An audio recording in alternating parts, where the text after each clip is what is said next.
Welcome back, detectives. Let's dive into another horrible case. The case of Adaah Betty Quadros Fernandez. Adaah Betty Quadros Fernandez was born on September 13, 1977, in the coastal town of Chimbote, Peru. She was the first child of Victor Quadros, a veterinarian, and Fernandez, a teacher. Adaah was the eldest of 4 siblings and consistently performed well academically, even winning knowledge contests. She had a happy childhood filled with dreams of self-improvement. Adaah later recounted that she spent much of her childhood with one of her sisters on their grandparents' farm, enjoying the close connection with nature and animals. This period on the farm was one of the happiest times of her life. Adaah came from a family that was not poor but also not wealthy. As a teenager, she looked for ways to contribute financially to her family. Together with her sister and a friend, she formed a group to entertain at children's parties. After high school, Adaah enrolled in a private university to study law. However, her financial situation did not allow her to continue, and she had to drop out. Despite this setback, Adaah remained determined to succeed and support her family. With this goal in mind, she applied for a U.S. visa. Like many young people from Peru and other Latin American countries, Adaah saw the United States as a land of opportunities. She was determined to move there, work hard, earn a better income, and pave the way for a brighter future for herself and her family. Her family enthusiastically supported her decision. They sold some of their belongings and did everything they could to gather enough money for her journey. Her destination was Texas, where she initially planned to stay with some relatives. In early 2004, she started working as a waitress in a restaurant. Later, she joined a company that placed nannies in households. It was through this job that she met the Lazarchik family. The Lazarchik family consisted of Father Michael, generally known as Mike, Mother Renee, their oldest daughter Alyssa, and the twin boys Ryan and Kyle. Little is known about the family background, except that they got married in 2000. Soon after their wedding, Renee became pregnant with their first child, Alyssa. After Alyssa's birth, they were expecting twins, Kyle and Ryan. The Lazarchik couple wanted to hire a trustworthy babysitter to take care of the twins when Renee went back to work. Alyssa was already attending a daycare where she had made several friends, so they decided she would continue being cared for there. They interviewed several candidates, and Adaah stood out as the best option. She was young, but not a teenager. She appeared healthy, strong, polite, and cheerful. Renee wanted Adaah to start immediately so that she could work with her for a few weeks and explain the household routines, the state of affairs, and her expectations. She also wanted to see how Adaah would take care of the twins. The family had a specific requirement. They wanted assurances that Adaah would stay with them for 18 months, and Adaah agreed to this arrangement. Initially, it was agreed that she would spend only daytime hours in the Lazarchik household, but after some time they asked her to move in, and Adaah agreed. Everything appeared to progress well. The Lazarchik family was satisfied with her work and grew fond of her, placing complete trust in her. Numerous photographs documented joyful moments with the smiling young nanny holding the twins. However, the situation changed dramatically in the summer of 2005. Adaah informed the Lazarchik family that her relatives were returning to Peru before relocating to Germany. Adaah was prepared to accompany them and had already purchased her plane ticket for October 29 of that year. Understandably, this came as disappointing news for the couple, as it was not in line with their previous agreement. Eventually, they understood and simply asked Adaah to stay until they could find a replacement. They even requested her help in searching for and selecting her successor. Adaah agreed, but from that moment on, she no longer stayed overnight at the Lazarchik's house. Instead, she returned to her uncle's house at night and came back early in the morning. Given the change in circumstances and Adaah's impending departure, the Lazarchuk family scheduled interviews with several nanny candidates on October 12. During the day, Renee called Adaah and asked her to prepare macaroni and cheese for the children. Adaah fulfilled the request and fed the children. When Renee returned home, she greeted her children, saw that they were fine, and after interviewing the candidates, spent more than an hour with her little ones before they went to bed. Nothing seemed out of the ordinary. Kyle typically woke up crying at 5 a.m. on Thursday, October 13. Twins usually sleep heavily and require someone to wake them, but Kyle woke up on his own. Renee got up, went to the twins' room, picked up Kyle, and soothed him until he fell back asleep. She then returned to bed. 2 hours later, at 7:30, Mike went to the kids' room, woke them up, hugged and kissed them, and left them in Renee's care before going to work. She changed Ryan's diaper, said goodbye to twins, and went to work. The kids were fine, nothing out of the ordinary, except for Kyle's early waking that day. His older sister, Alyssa, went to daycare as usual, but things took a dramatic turn around 1 p.m. when Adaah called 911, very agitated, saying that one of the kids, Kyle, had stopped breathing and was turning blue. According to the information provided, the operator gave instructions on how to perform cardiopulmonary resuscitation on the child. The person carried out the instructions until the emergency medical responders arrived. After a few minutes, they reached the house and took over the care of Kyle. They asked Adaah what had happened, and she, very upset, explained that after lunch she had put Kyle down for a nap and returned to get his brother. But when she came back with Ryan, Kyle began vomiting and stopped breathing. While the paramedics were attending to Kyle, Adaah called Renee to inform her of the situation, giving her a different version of the events. She said that after feeding the children, she took Kyle out of the high chair and, as usual, placed him on the playroom floor while she looked for his brother.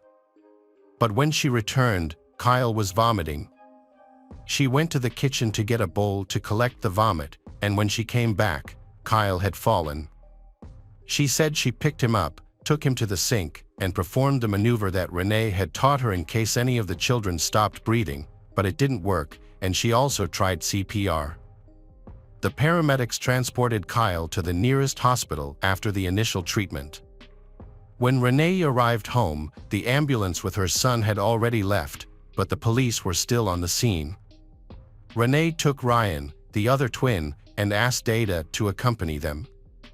They followed the police, who escorted them to the hospital. During the trip, Renee called her husband, and they met at the medical center. A couple of minutes later, the doctors decided to transfer Kyle by helicopter to the Children's Hospital of Dallas.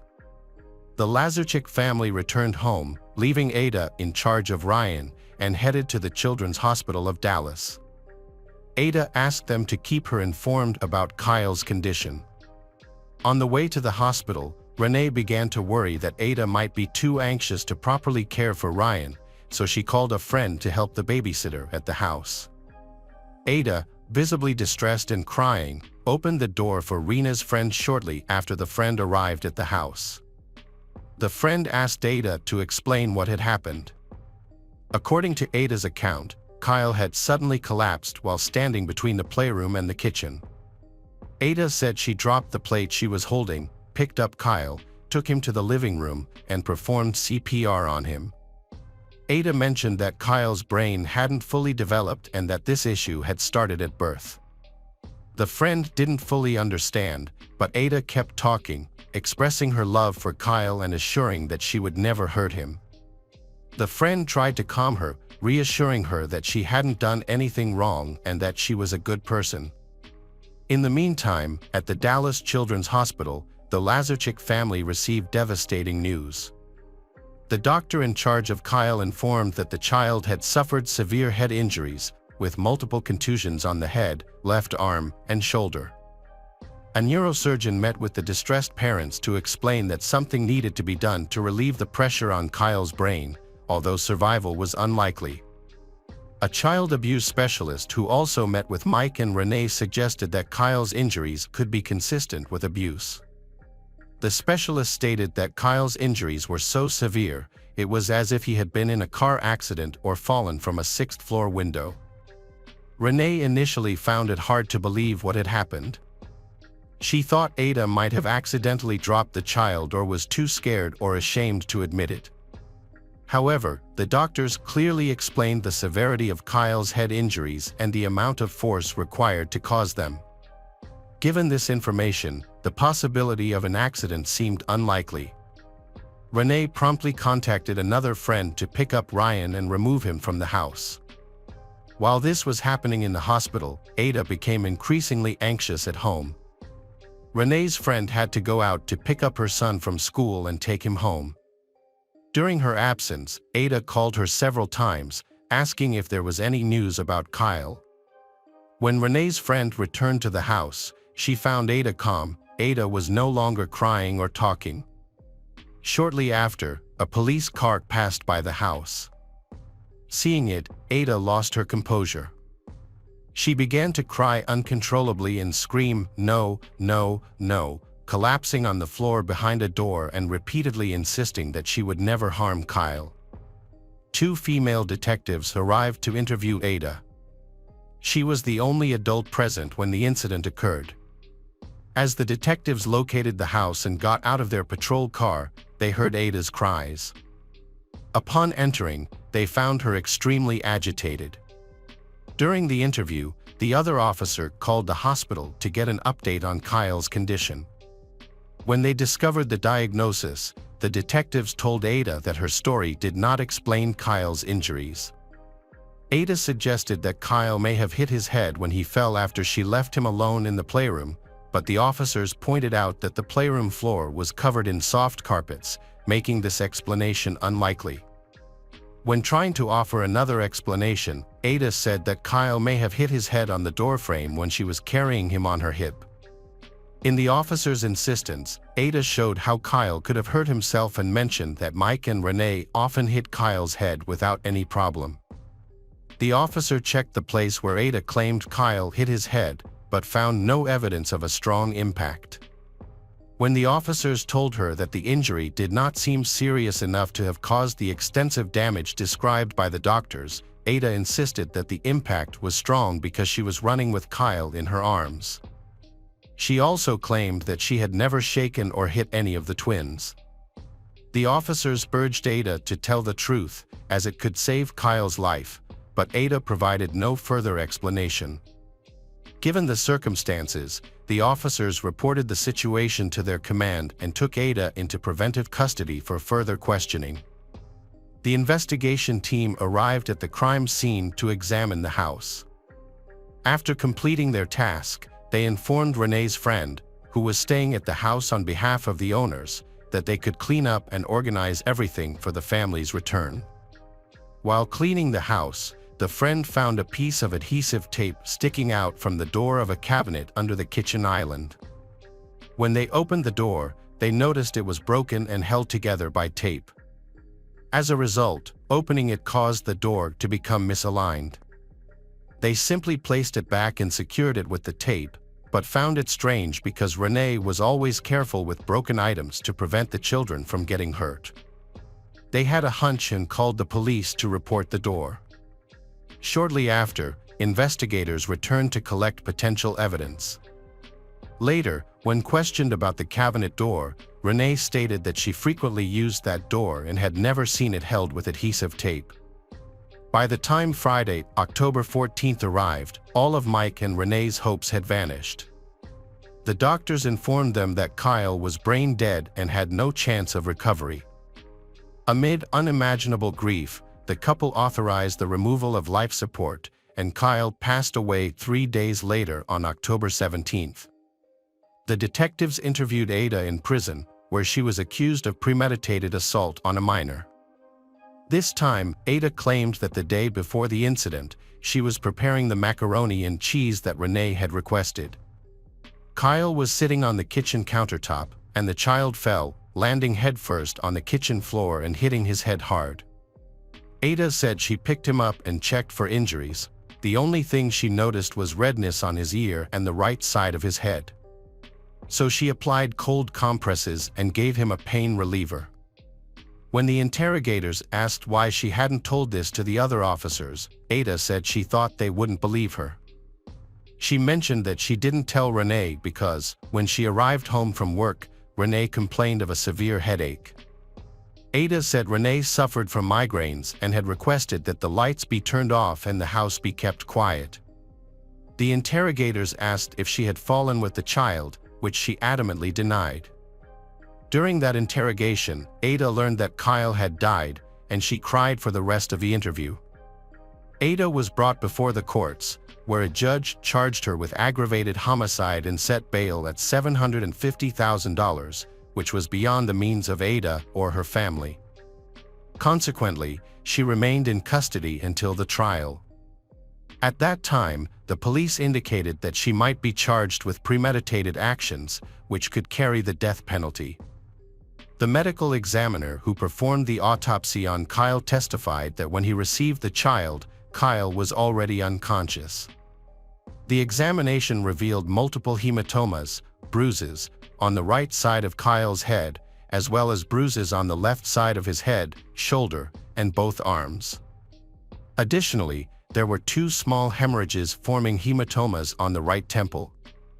These multiple areas of hematomas on Kyle's head indicated that he had suffered 3 separate impacts. The examiner noted that the bruises were relatively recent, with one possibly being 12 to 16 hours old. Internally, Kyle had brain and retinal bleeding, which is indicative of severe trauma. Although there were no broken bones, the brain tissue was notably swollen, and the pressure inside Kyle's head was 90 millimeters of mercury, significantly higher than the normal level of 20 millimeters. Based on these findings, the examiner concluded that Kyle had suffered severe traumatic events consistent with blunt force trauma, possibly from someone hitting his head against a hard object. The examiner suggested that the type of injuries could also result from shaking and swinging a young child's head against a solid object, such as a kitchen cabinet door. The crucial testimony of a forensic analyst revealed that the distance between the fasteners of the broken cabinet door in the kitchen matched the abrasion marks on Kyle's head. This expert also analyzed the adhesive tape used to repair the cabinet door and found 2 DNA traces, one of which had a greater contribution and matched Adaah's DNA. The minor trace could not be identified. After hearing from the experts, it was time for Mike to testify. He explained that Kyle was doing well the evening of October 12th and the morning of October 13th with no bruises. He also mentioned that he made breakfast that morning, opened and closed the kitchen cabinets to get utensils and food, and that all the doors were in perfect condition, including the one that was later found with an unexplained taped repair. The parents said they had breakfast with the kids and played with building blocks, with the twins crawling around in a playhouse. Based on all the evidence, it was easily concluded that the events that led to Kyle's death occurred when there were no other adults in the house. The prosecutor in the case stated that the exact circumstances of what happened to Kyle may never be known with certainty, but according to the evidence presented at the trial, she outlined a possible scenario. Perhaps Kyle didn't want to eat his lunch and, feeling frustrated or distracted by watching a soap opera, may have gotten out of his high chair without realizing the cabinet door was open. The prosecutor speculated that Adaah's rage could have provoked the violent attack on Kyle's head using the cabinet door until it broke, leaving marks on the child. After all the testimony and closing arguments, the jury retired to deliberate.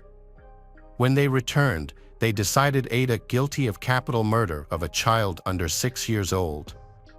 When the verdict was read, Adaah's mother, Fernandez, who had traveled from Peru when her daughter was arrested, stood up and shouted that she would free Adaah because she was innocent. She stated that there was no evidence to convict her daughter and swore to start over with an appeal. After the jury left, Kyle's parents showed photographs and videos of their late son and told about his short 14-month life, from birth to the last picture taken a few days before his death. Family members talked about Kyle, while others simply couldn't stop crying. Adaah was convicted a year later in 2006 to life imprisonment without the possibility of parole. For Adaah and her family, giving up was not an option. Her parents immediately started a campaign to appeal the sentence, as they claimed that Adaah's conviction was based on racism and ineffective public defense. But an appeal required money for legal representation and court costs, which the family did not have. In this case, Adaah and her family have been continuously struggling to prove Adaah's innocence. They are seeking support from various sources, including the Peruvian government, the Peruvian and Latino community in the United States, as well as solidarity organizations in Peru. In prison, Adaah maintains her innocence and takes advantage of every opportunity for interviews. Their efforts have paid off, and in 2009, Adaah's legal team filed an appeal citing 5 specific errors in the initial trial process. After reviewing the case, the appeals court rejected 3 claims but approved 2 claims. This was enough for the judges to overturn the verdict and cancel the trial due to irregularities. After this decision, Adaah's family began fundraising efforts again to cover the $100,000 needed for a new trial. It took another 3 years to prepare for the new trial, which began on July 10, 2012, with the selection of 12 jurors from over 100 candidates. The defense maintained that Kyle fell from the kitchen counter on October 12 and sustained a head injury, and the situation worsened the next day when Adaah, while running with the child in her arms, accidentally struck his head on the door frame. This time, the defense team presented testimony from a forensic expert with 40 years of experience. He suggested that some of Kyle's bruises may have been caused at the hospital during the insertion of a catheter to assess brain swelling. The prosecutor vehemently challenged this testimony. Another witness, an employee of the kitchen cabinet manufacturer, also testified for the defense, although he did not entirely rule out the possibility that Kyle's head could have hit the cabinet door. After the trial session was over, the jury deliberated for 5 hours, even requesting to listen to the 911 call recording again. Ultimately, they upheld the verdict. They once again found Adaah guilty of premeditated murder and sentenced her to life in prison without the possibility of parole. Her case remains a deeply contentious one, with her family continuing to fight for justice, asserting her innocence amid claims of a flawed judicial process and insufficient defense. Welcome back, mystery lovers. Today's case is going to keep you on the edge of your seat. The case of Gretchen Harrington. Gretchen Harrington was born on June 13, 1967, in Pennsylvania. She was the youngest of 3 daughters, but her family didn't stay in Pennsylvania for long. Soon after her birth, they moved to the small town of Bumo, where her father, a pastor, obtained a job at the local church. Gretchen immediately loved this new town. She spends a lot of time outdoors with her sisters and her new friends. The town was incredibly safe, giving parents felt comfortable letting their children play outside until nightfall. The town of Bumo seemed to be the ideal place for kids from a religious family to grow up. As a result, Gretchen spent a lot of time at her father's church and excelled in Sunday school, consistently earning top grades. On August 15, 1975, Gretchen's mother and newborn sister were set to return home from the hospital. 8-year-old Gretchen was excited to meet her new sibling. However, her father reminded her not to miss Sunday school, considering her perfect attendance record and high grades. Although Gretchen was hesitant, but she decided to attend church, taking her Bible along. Normally, she would have walked to church with her older sisters, but on that morning, they stayed home. The church was only a short distance away, less than a mile, so she didn't feel afraid to walk alone. The Sunday school lessons were divided into 2 sessions. First, the children gathered at Trinity Church, and after about an hour and a half, some of them, including Gretchen, were to head to her father's church. However, when the kids arrived at the second church at 11:30 a.m., Gretchen's father noticed that his daughter was missing. Thinking that Gretchen might have stayed at the first church, her father called Trinity Church to check. David's wife, a Sunday school teacher and pastor's spouse, answered the call. She reported that Gretchen was not there. She immediately informed her husband, David, about the situation. He was surprised to hear this, as Gretchen had not been in attendance at his Sunday school class that morning. Growing increasingly worried, Gretchen's father asked David to contact the police while he began searching for his daughter. He drove along the route between the two churches, checked nearby streets, and reached out to the parents of Gretchen's friends, but she was nowhere to be found. Her friends were all either at church or at home, and Gretchen's best friend, who was David's daughter, hadn't seen her all day. The police quickly launched a search for Gretchen. As people learned about her disappearance, they rallied together to help find her. Since Gretchen's father is a well-respected local pastor, hundreds of volunteers joined the search, many of whom knew and admired him. The volunteers and police scoured the town and surrounding areas, including wooded regions and the riverbank. A police helicopter even assisted the search from above. Despite the extensive search continuing late into the night, but they still couldn't find Gretchen. The search for Gretchen continued to grow the following day, with even more volunteers joining To aid in the search, the police created and distributed flyers displaying Gretchen's photo and details about her disappearance to motorists and along roads. Despite these extensive efforts, the police were unable to uncover any leads or determine what had happened to Gretchen. As the days went by with no new information, Gretchen's disappearance remained a mystery, deeply impacting the town. In the past, it was common for children to have the freedom to roam the streets without adult supervision. They would often spend hours exploring the woods and swimming in the nearby river with no one watching over them, and their parents rarely worried. However, the recent disappearance of Gretchen changed everything, which sparked widespread fear and anxiety among residents. As people tried to make sense of what had happened, various theories emerged. Some speculated that Gretchen might have left home voluntarily, while others believed she may have drowned while swimming in the river. The most disturbing theory, however, was that she had been kidnapped. As a result, parents became extremely cautious, no longer letting their children out without supervision. One mother even went as far as cutting her daughter's hair short to disguise her as a boy. Overnight, the once peaceful town turned into a place of uncertainty and fear. Police have also questioned anyone who may be involved in Gretchen's disappearance. They gathered several new leads from conversations with witnesses. One witness reported seeing a girl who resembled Gretchen near the church that morning, approached by a green station wagon. However, the witness did not see what happened next. Another person shared a similar story, but described a white Cadillac approaching the girl.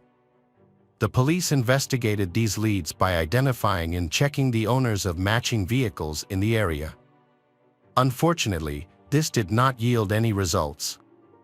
4 days later, a resident of Westchester, a nearby town, contacted the police after finding children's shorts that matched the description of Gretchen's clothing. Investigators showed the shorts to Gretchen's mother, but she confirmed they did not belong to her daughter. From then on, there was still no progress in the case. The search operation was eventually suspended, and the focus shifted to the investigation. The police continued to interview witnesses and follow up on any available leads. However, as time passed, the chances of finding Gretchen alive grew increasingly slim. On October 14th, a jogger in a national park, approximately 20 minutes from Bumo, noticed something strange in the bushes. Initially, he wasn't sure what it was, but upon closer inspection, he realized it was a human body. The jogger immediately reported the things to the park rangers, who then alerted the police. Upon investigation, the authorities determined that the remains belonged to a child. However, identifying the child to be extremely difficult due to the advanced state of decomposition. Investigators initially suspected it might be Gretchen, so they showed her parents pictures of the clothes found next to the remains. These clothes had been carefully folded. Gretchen's mother confirmed the clothes found belonged to her daughter, as she had made them herself. Forensic experts further the identification by matching the remains to Gretchen's dental records. The cause of death was determined to be multiple severe blows to the head, and the case was reclassified as a homicide.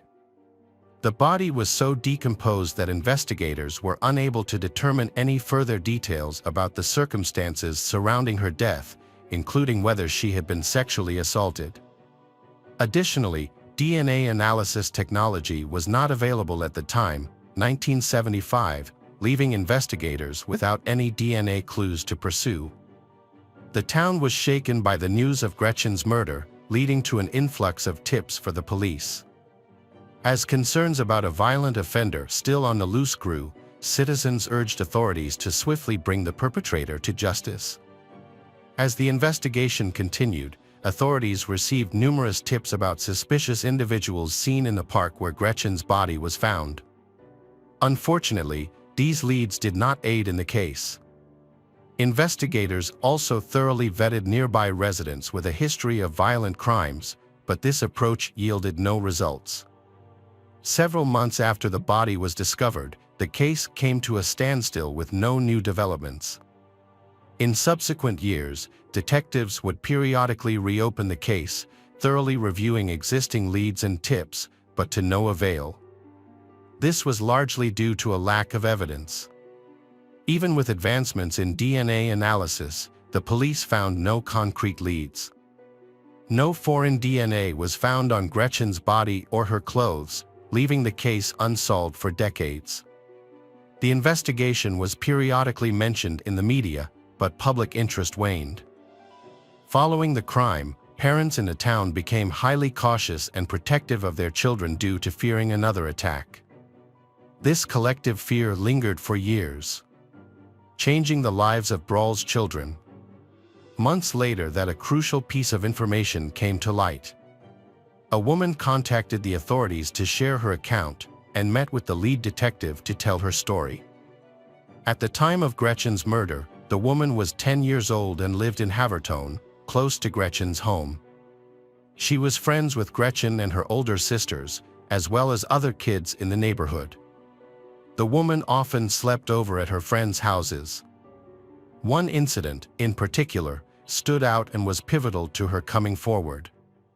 While sleeping over at a friend's house, the woman woke up in the middle of the night to find the friend's father touching her.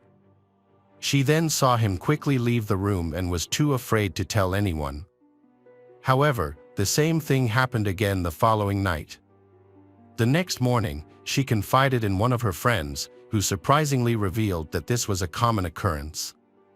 The friend's father would often come into their room at night. The woman immediately reported this to her parents when she returned home. But instead of contacting the police, they simply forbade her from visiting the friend's house again. This disturbing incident occurred just 1 week before Gretchen's disappearance. The woman shared a crucial piece of information with the authorities: the name of the man she suspected, David Zandstra, a pastor who taught at the Sunday school. However, her account didn't end there. She also shared a disturbing incident involving one of her friends, which happened a month after Gretchen's disappearance. This friend was approached by a man who tried to kidnap, but her friend managed to avoid the situation by refusing to get into his car. The man who made the attempt was none other than David Zandstra. To support her claim, the woman provided detectives with her personal diary from that period. In the diary entry dated September 15, 1975, she recorded a conversation with her friend, who had begged her to keep a secret due to concerns that David might cause her harm. With this new information, the police reopened the case. Upon re-examining the original case materials, detectives uncovered several suspicious details that indirectly pointed to David's involvement. Notably, it was he who initially reported Gretchen's disappearance to the authorities. The pastor David gave investigators a precise description of Gretchen's clothing: dark blue zip-up shorts with front studs and pockets. He also mentioned a white top and braided hair. However, David claimed that he had not seen Gretchen that day. This raised a question: how did he know what she wore, especially since his description's claim was later confirmed to be true after Candy's body was found, as she was wearing the exact same clothes he described. Further investigation revealed that the Sunday school classes were delayed by 50 minutes due to the pastor David's late arrival. This delay would have given him enough time to abduct Gretchen, kill her, dispose of her body in the park, and return to the church to begin teaching. According to David's initial statement, he drove some children in his van to Candy's father's church after the classes, and only became aware of Candy's absence when her father said it out to him. A significant detail in the case was that David, his wife, and their 3 children relocated to another state just months after Gretchen's disappearance. Notably, David owned multiple vehicles, including a green station wagon that drew police attention. A witness had previously reported seeing a similar vehicle near the church on the day Gretchen vanished. Given these clues, detectives decided to interrogate David. At 83 years old and residing in Georgia, David agreed to speak with detectives at the local police station on July 17, 2023. When David realized the detectives suspected him of murder, he initially responded with denial, asking what evidence they had against him. However, the detectives revealed 2 key pieces of evidence: a woman's testimony about an incident at his house, and allegations of him molesting his own daughters. David's demeanor drastically changed.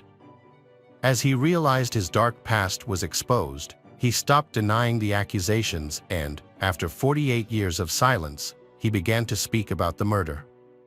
According to David's account, on a Sunday morning, he drove his green American motor station wagon to Gretchen's father's church. There, he saw Gretchen walking outside and offered to give her a ride. Gretchen accepted, likely because their families were friends, and she was also on her way to his Sunday school classes. However, instead of taking Gretchen to the church, David drove her to a secluded park area. He ordered her to undress, but she refused and she asked to be taken home. David then hit Gretchen repeatedly on the head, knocking her unconscious.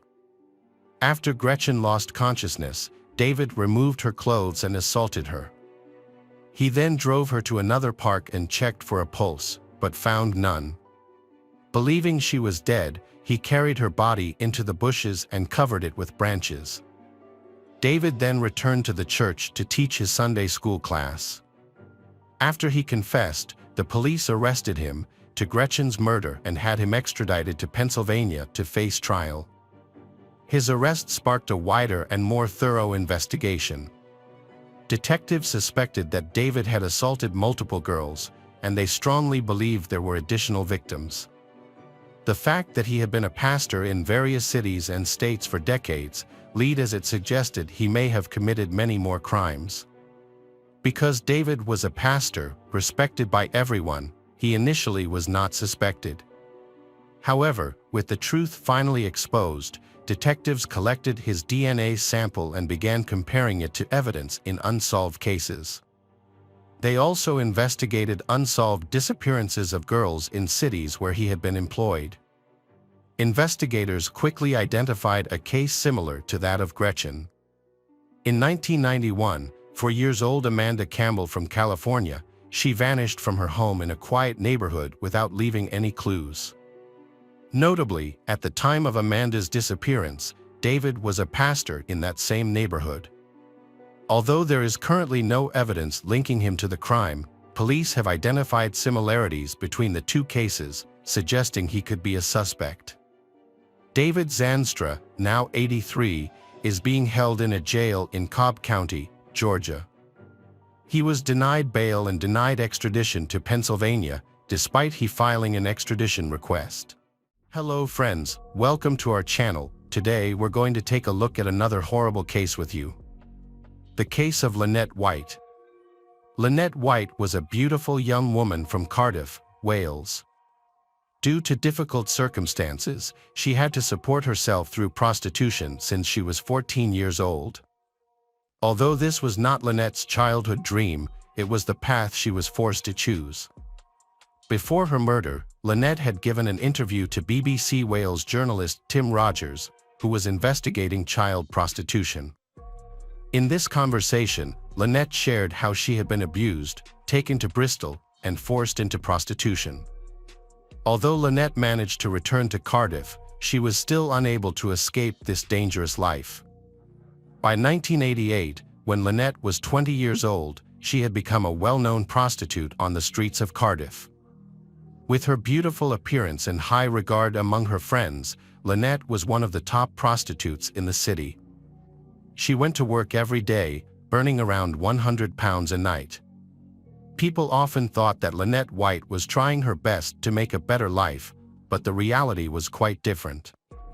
She worked hard just to pay for her boyfriend Stephen Miller's cocaine addiction. Every day, Stephen took large amounts of money from Lynette, who was his only source of income. Lynette and Stephen lived together in a flat on Dorset Street, Cardiff. Every day, Stephen drove Lynette to work in Riverside, Cardiff, and then went to the North Star Club in the evening to collect her earnings. Lynette's life took a new turn when Leanne, a friend of Lynette's, lent her the keys to a flat. The purpose of this was for Lynette to take clients there for sex. On the evening of February 14, 1988, Leanne went to the flat as she presumably wanted to use it. However, when she got there, Leanne found the door locked, which was quite unusual. Leanne became very concerned about Lynette and went to Butte Town Police Station to report her missing. The police went with Leanne to her James Street flat. They entered the flat and found Lynette lying in a pool of her own blood. She had died from severe injuries. A post-mortem examination by forensic pathologist Bernard Knight revealed that Lynette had been stabbed more than 50 times in various parts of her body, including her chest, face, abdomen, wrists, arms, hands, and thighs. In particular, her throat had been brutally slashed from ear to ear. Although Lynette had been stabbed multiple times, her cause of death was the injury to her throat. The medical examiner determined that Lynette was murdered on February 14, between 1:45 a.m. and 4 a.m. Lynette's body was found between the foot of her bed and the window, covered in blood. An autopsy revealed that semen containing no sperm was found in Lynette's vagina and on her underwear. Additionally, 2 different blood types were found on Lynette, including her own blood and blood type AB, which was not Lynette's. After news of Lynette's death spread, police began to investigate the case further. Several witnesses reported seeing a distressed man in the area near where Lynette's body was found on James Street. The man looked suspicious and appeared to have blood on his hands. The suspicious man was described as a white man, about 5 feet 10 inches tall and in his mid-30s. Police focused their search on him and eventually arrested a man matching the description. However, he was released after providing an alibi. Police also investigated Stephen, Lynette's boyfriend, as the victim's partner is often the first suspect. Stephen was questioned but was later released because his blood type did not match the blood type found on Lynette. In addition, the police also investigated Francine Cordell and his mother because Lynette was scheduled to testify against Francine in court in an unrelated case. However, both were also ruled out as suspects because their blood did not match the AB blood type found on Lynette. With no leads, the police had to rely on statements collected from the house-to-house investigation. In particular, 2 people gave suspicious statements. They were Mark Gromick, who lived in the apartment above where Lynette was murdered, and his friend, Paul Atkins. In their testimonies, Mark and Paul gave 4 completely different statements. Therefore, the investigators did not take these statements seriously. The police collected more statements related to Lynette's murder.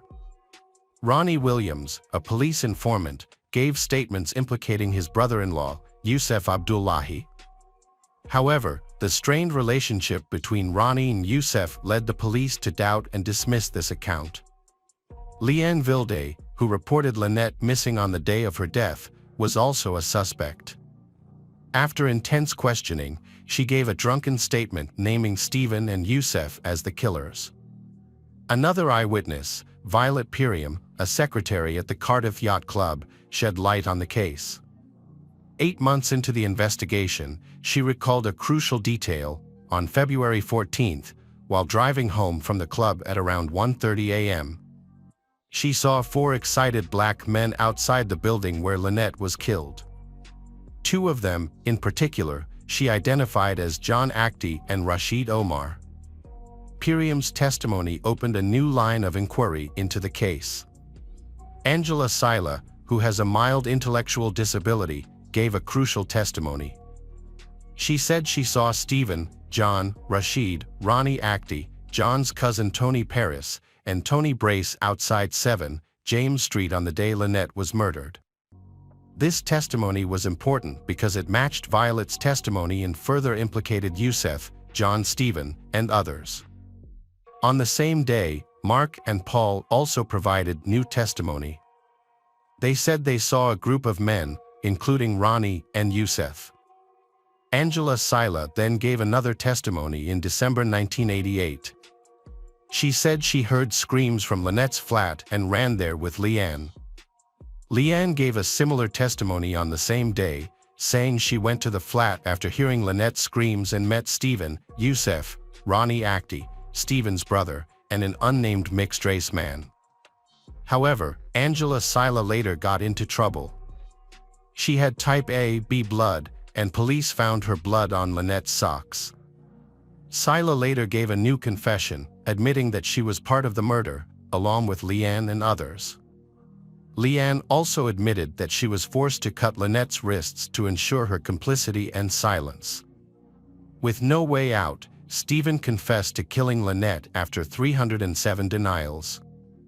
He also named other men involved, leading to the arrest of all those accused of the murder.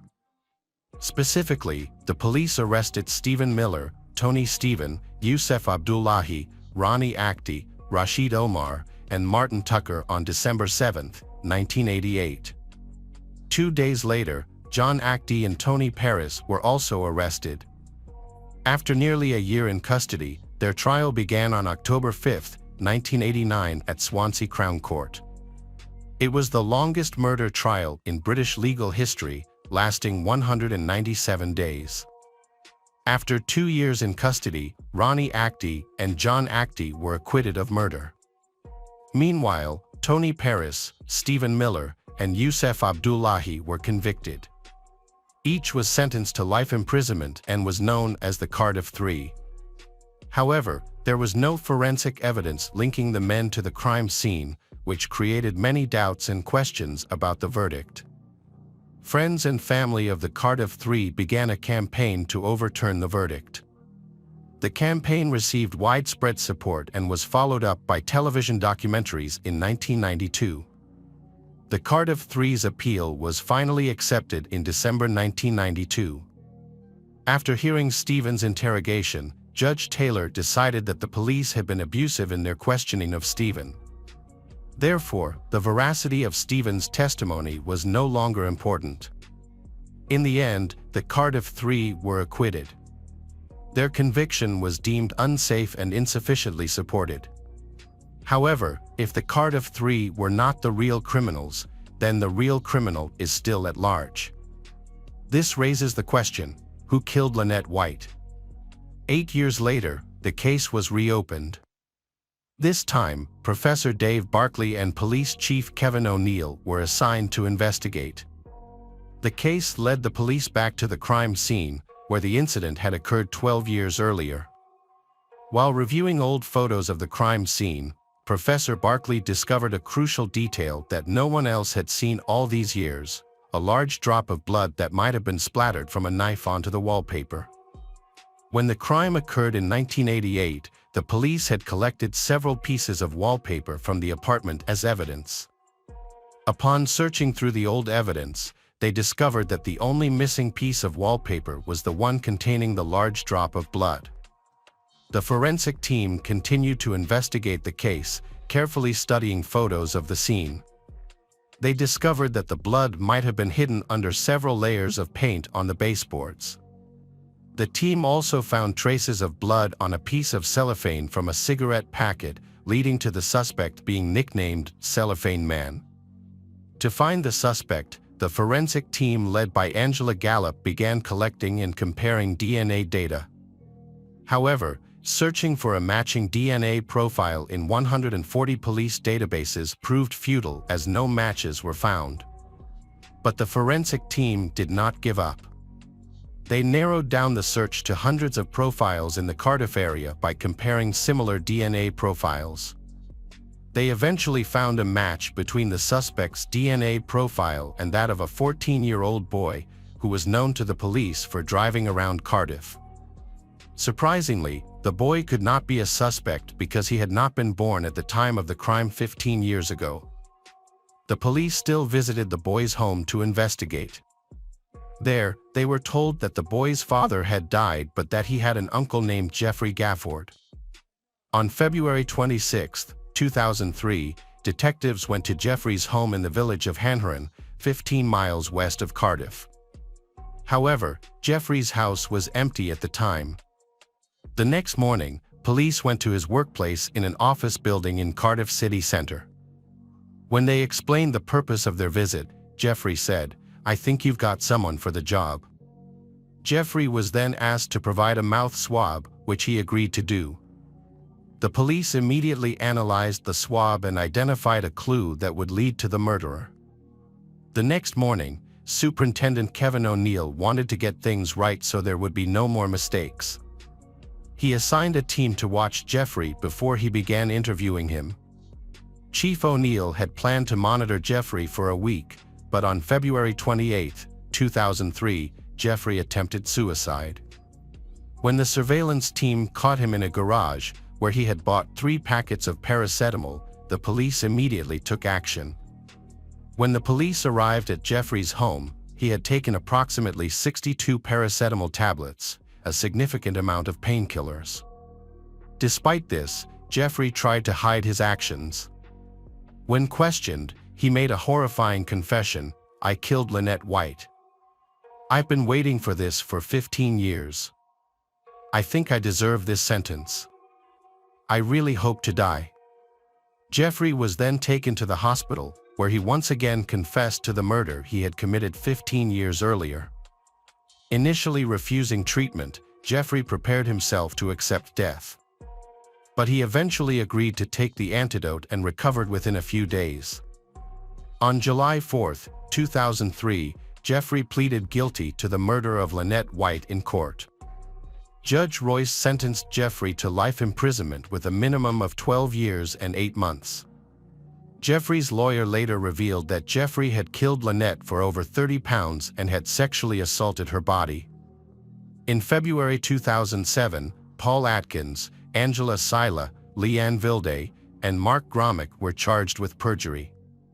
By December 2008, 3 of them, Angela Sila, Leanne Vilde, and Mark Gromick, were convicted and each sentenced to 18 months in prison. However, Paul Atkins was acquitted because it was believed he had been bullied, threatened, abused, and manipulated into making false statements.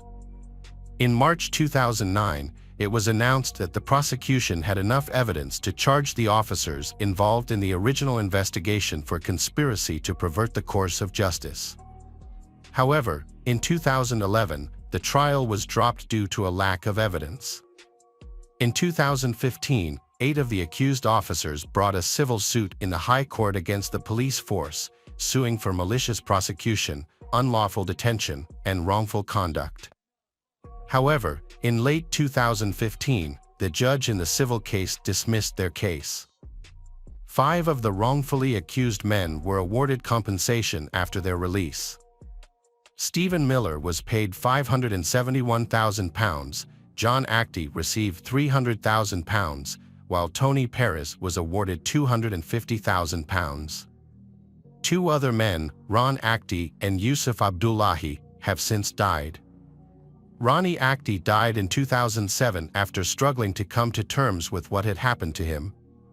Yusuf Abdullahi died in 2011 from cancer after battling post-traumatic stress disorder. Hello, crime enthusiasts. Are you ready for another chilling investigation? The case of Jane Hilton. Jane was a familiar face in El Dorado Hills, California. She wrote for the Foothill Times and often reported on local social events. Jane had 6 children, whom she loved dearly and often inspired through her daily poetry. After earning her real estate license, she married Archie Hilton in 1984, but the marriage fell apart in July 1985. Seeking help, Jane approached her former boss, Will McLean, who owned a large house in El Dorado Hills. Will's daughter, Maureen Klein, lived there with her boyfriend. Will's nephew, Ricky Davis, and his girlfriend, Connie Dahl, were also staying in another room in the house. On July 6, 1985, Will invited Jane and his youngest daughter, Autumn Anchor, to live in his house. Will's house was crowded and had a lot of people coming and going. However, Jane and Autumn's first night there would be their last. At 3:30 a.m., Ricky Davis, 20, and his girlfriend Connie Dahl, 19, returned from a party and found Autumn wandering around outside. Autumn said she had been attacked and feared her mother would be angry. The 3 of them then went inside, where they found traces of blood in the hallway. When they entered the first room, which belonged to Ricky's mother, Maureen, the air became quiet. On the bed, they found the bloody body of Jane Hilton. She had stopped breathing. Because Maureen and her boyfriend were away on a camping trip and were not home at the time, Ricky and Connie called 911. Paramedics and police arrived at the scene, but Jane was pronounced dead at the scene. She had been stabbed 29 times, beaten, and bitten on the shoulder. This senseless murder led investigators to begin questioning those closest to Jane. Archie Hilton, Jane's estranged husband, was at the top of the list of suspects. He was interviewed and provided a solid alibi, including DNA. Initially, Archie Hilton was the logical choice because their marriage was in trouble. However, he said that although they were having some difficulties, there was no sign that he and Jane were going to divorce. When Ricky Davis and Connie Dahl were interviewed, they both said that they came home early in the morning and found Autumn waiting outside. When they entered the house, they found the hallway carpet soaked in blood. The blood trail led them to the master bedroom, where they found Jane lying dead on the bloody mattress. The details and physical evidence in the case were scant, and the potential suspects all had alibis. The case gradually went cold. The cold case was reopened in 1999, and El Dorado County Sheriff's Department detectives Richard Strasser and Rick Fitzgerald were assigned to investigate. After a thorough review of the case file, they focused on a newspaper article about Connie Dahl, Ricky Davis's ex-girlfriend and Jane Hilton's roommate. In the article, Connie described the position of Jane's body when she was found, lying on the bed, as if someone had placed her in her usual sleeping position. However, this testimony contradicted Ricky Davis's earlier statement. Ricky had said on the recording that the body was found on the floor. But at the time, detectives thought they heard Ricky say that, but they weren't sure. Detectives questioned Connie for 3 hours. At first, she stuck to her story. But over the next 18 months, Connie was questioned 4 times.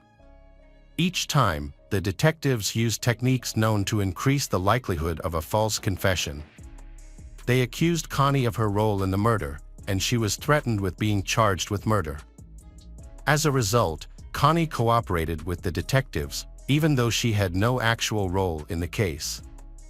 She was convicted of manslaughter and only served 1 year in prison. Detective Strasser and Fitzgerald lied to Connie, telling her that they would use DNA evidence to identify a suspect. In fact, no DNA evidence was collected or tested in this case. Instead, the investigators used crime scene photos and real events, such as the bite mark on Jane's shoulder, to provide information to Connie and guide her to recall events the way they wanted. Over the course of 4 interviews, Connie began to lose control and recall events from the case. However, this also allowed her to create a completely different story about the night of the murder, based on what she remembered and what investigators gave her.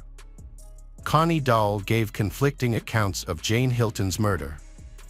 In one interview, she claimed that Adaah Fernandez was present at the crime scene and was shot. In another interview, she admitted that she may have bitten Jane's shoulder. Connie also claimed that the murder began with an argument between Ricky Davis and Jane, which stemmed from Ricky's desire for Adaah to join them at a party, which Jane refused. Despite changing her story to fit the facts, Connie could not recall the murder weapon or where it was hidden. However, she implicated her ex-boyfriend Ricky Davis in the case, making him the prime suspect. Following Connie's confession, detectives interviewed Ricky Davis and Adaah Fernandez. Both stuck to their original accounts of the case. The detectives attempted to deceive Ricky by telling him that Adaah had also implicated him in the murder, but he did not change his story. Adaah told the detectives that she had no reason to protect Ricky and would not be swayed by threats of charges. Despite using coercive interrogation techniques, the detectives were unable to get Ricky or Adaah to change their statements. Therefore, they used Connie's confession to arrest Ricky. Connie accepted a plea bargain, agreeing to testify against Ricky in exchange for a reduced sentence.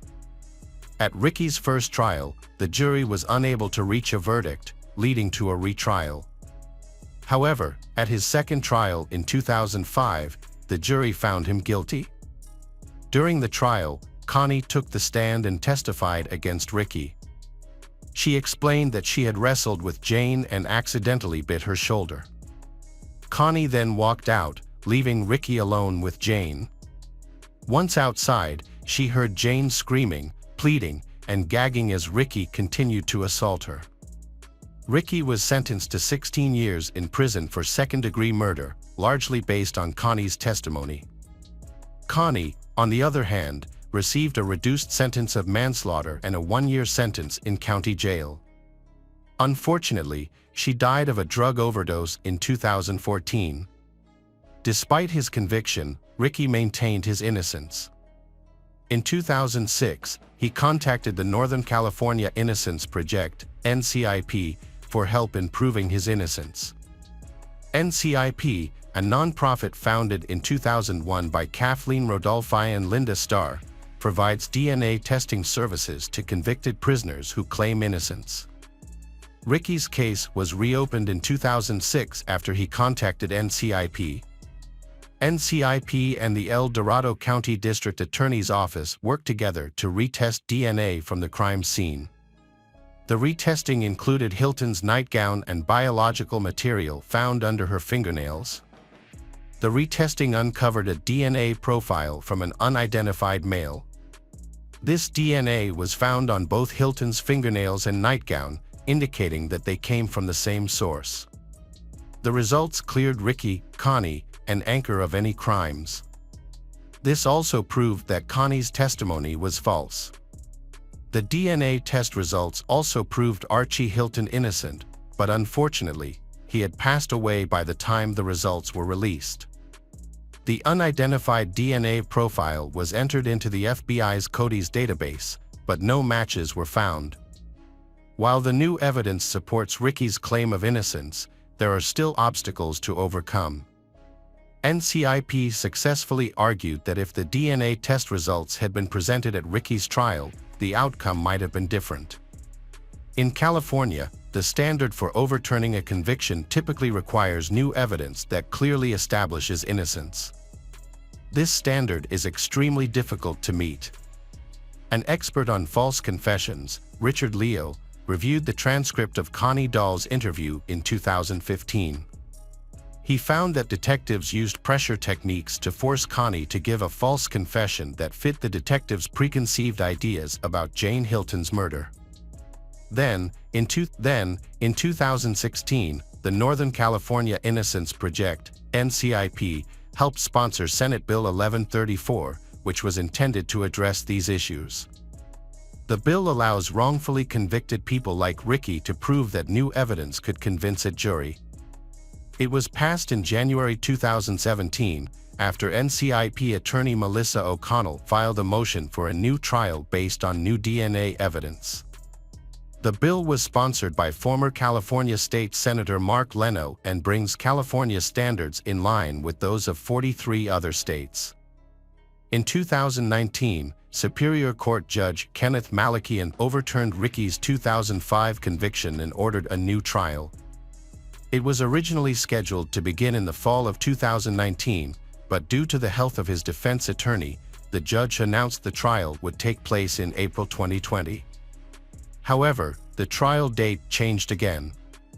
Advances in DNA testing helped Ricky become the first person in California and only the second person in the United States to be exonerated of a crime.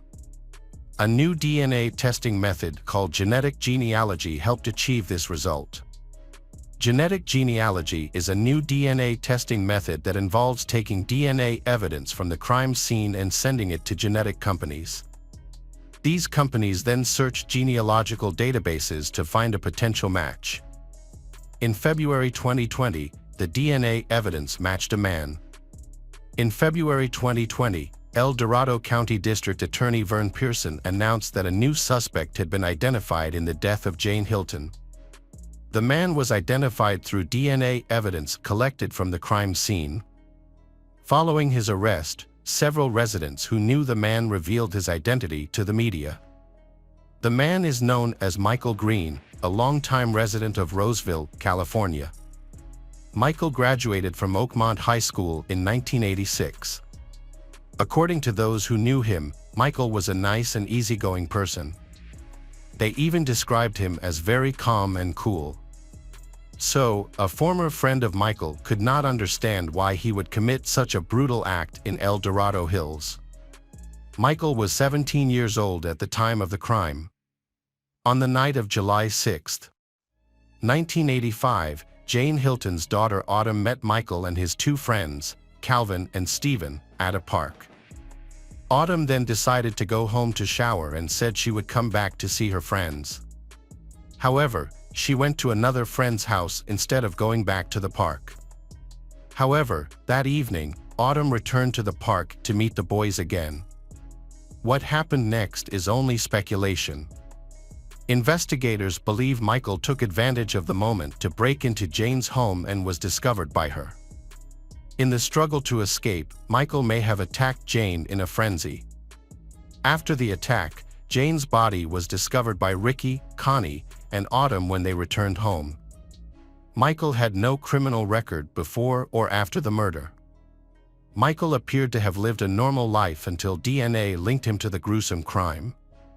Two other boys who were with Michael were sought shortly after his arrest. One boy, Calvin, had died some time ago. However, another boy, Stephen, was found and questioned the day after the arrest. Stephen is considered a witness, not a participant in the case. Michael was arrested on February 11, 2020. As Michael was a juvenile at the time of the murder, he made his first appearance in juvenile court on February 19, 2020. Michael was then transferred so that he could be tried as an adult. Michael waited 2.5 years before he was tried in court. On July 29, 2022, Michael pleaded no contest. This means that Michael waived his right to a jury trial, and he will face a charge of first-degree murder. He also waived his opportunity to object to the plea. His sentencing date was set for September 27, 2022, with Judge Suzanne Kingsbury presiding. During the sentencing hearing, Dr. Elizabeth Kaufman, a professor of educational psychology, was called to testify about adolescent development. Kaufman's research shows that adolescents have a variety of developmental needs, including emotional and cognitive development. In late adolescence, young people can distinguish between right and wrong, but their ability to control their emotions declines.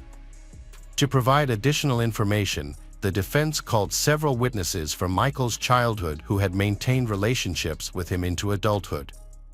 When asked about their views of Michael after learning of his confession, all agreed that they were shocked he had committed the murder of Jane Hilton. Those who knew Michael described him as cheerful, well-liked, funny, and lovable, both before and after the murder. Michael's ex-wife, Karen Green, said Mike was not evil at all. After the witnesses finished testifying, each of Jane Hilton's children gave victim impact statements. All described the unforgivable loss Michael had caused their family. Heather Purvis McConnell, Jane Hilton's daughter, said, "The pain that will never go away will always haunt me." Ardith Brandon, Hilton's fourth child, said, "I loved my mother and I think Michael loved her too. I want to know how he would feel or what he would say to the person who stabbed your mother 29 times. What would you do if you got a call in the early morning to tell you your mother was dead?" Ardith recounted collecting her mother's belongings from the house where she was killed and ended with a powerful statement, "We will always have something in common, regret for the stupid decision you made 37 years ago." Hilton's son, Ian, echoed his sister's sentiments. He went on to explain the hardships the family faced and the constant nightmares they endured, especially after being wrongly blamed for her sister Autumn. As he finished, he broke down in tears and said, "All the words we say will never bring my mother back." Autumn was the last to speak. Her testimony showed real pain as she recounted what she had been through over the past 2 decades. She recounted the day 2 detectives came to her home, telling her they had found the people responsible for her mother's death. She was later accused of biting her mother and helping move her body from the floor to the bed. Autumn said that if she had not sought the help of a lawyer at the time, she doesn't know how far the investigators' intimidation tactics could have gone. Deputy District Attorney Jay Linden read a statement on behalf of the family. In the statement, he questioned Michael about why he killed Jane in such a brutal manner. "You hit her. She had multiple injuries around her head and face. You kicked her in the jaw. You bit her shoulder. Why did you do that?" Linden went on to read a statement expressing that Michael did not just kill Jane, he destroyed many lives in the process. Linden then asked Michael if he thought about Jane and who she was. He pointed out her accomplishments and the love she had for each of her children. In her closing argument, Michael's defense attorney, Margaret Husher, emphasized that Michael was not in control of his actions. Margaret argued that Michael did not realize that his actions were wrong because he was a teenager at the time. This argument was based on expert testimony from Dr. Kaufman. She asked the court to consider a reduced sentence, reading various criminal codes and court rules. However, Judge Kingsbury interjected and stated that the court would not consider granting Michael probation, leaving the defense unable to add any further comment. In response, Linden thanked the court and said that the request for probation was an insult. He said it was like a slap in the face to the victim's family, who had suffered for decades. Linden stated that Michael had gotten away with murder for 37 years and that granting him probation would allow him to get away with more. Judge Kingsbury has heard many arguments about juvenile murder cases. In her 26 years as a judge, she said the murder of Jane Hilton was the most brutal. Before sentencing, Kingsbury asked the victim's family to forgive them for the pain they have endured. She also hoped they would overcome their pain, as that was their mother's wish. Kingsbury encouraged Michael Green to use all the resources available to him in the California Department of Rehabilitation. She said Michael could achieve parole if he used those resources. Kingsbury also said Michael had a great side and that he had a lot to offer. She also said he was young enough to be released and live a productive life. Michael Green was sentenced to life in prison and is being held in the El Dorado County Jail. He will then be transferred to the California Department of Rehabilitation. Restitution will be determined after further review by the court. Ricky Davis, who was wrongfully convicted of the murder, was released on February 13, 2020. He will be entitled to more than $750,000 in state compensation. However, his attorney argues that this amount does not make up for the years of freedom he has lost. Ricky continues to sue the state for damages covering the period from May 21, 2002 to February 13, 2020, for a whopping $18 million. The lawsuit is still pending as of 2022. In September 2022, California passed Assembly Bill 2644, which prohibits law enforcement officers from using threats, physical harm, deception, or manipulative interrogation tactics when interrogating people 17 years of age or younger. District Attorney Vern Pearson is calling on all law enforcement agencies to stop using intimidation tactics. He says the deceptive tactics that have been used for years will assume guilt and focus on getting a confession instead of getting the whole story. The El Dorado County DA's office will now dismiss any case where the main evidence is a confession obtained through threats, lies, or psychologically manipulative interrogation tactics. The measures are intended to ensure that no one is convicted based on a false, coerced confession like the one that Ricky Davis made. Hello friends, welcome to our channel. Today we're going to take a look at another horrible case with you. The case of Juan Carlos Garcia. Abril Perez was born on November 18, 1971 in Monterrey, Mexico. She is the second of 3 children. Her parents, Maria and Manuel, did their best to provide their children with a good education and aspirations for a better life. Together with her brother Javier and sister Ana, Abril's family lived a simple but hopeful life. Abril, Ana, and Javier all excelled in school, participating in musical activities, sports, and developing their talents.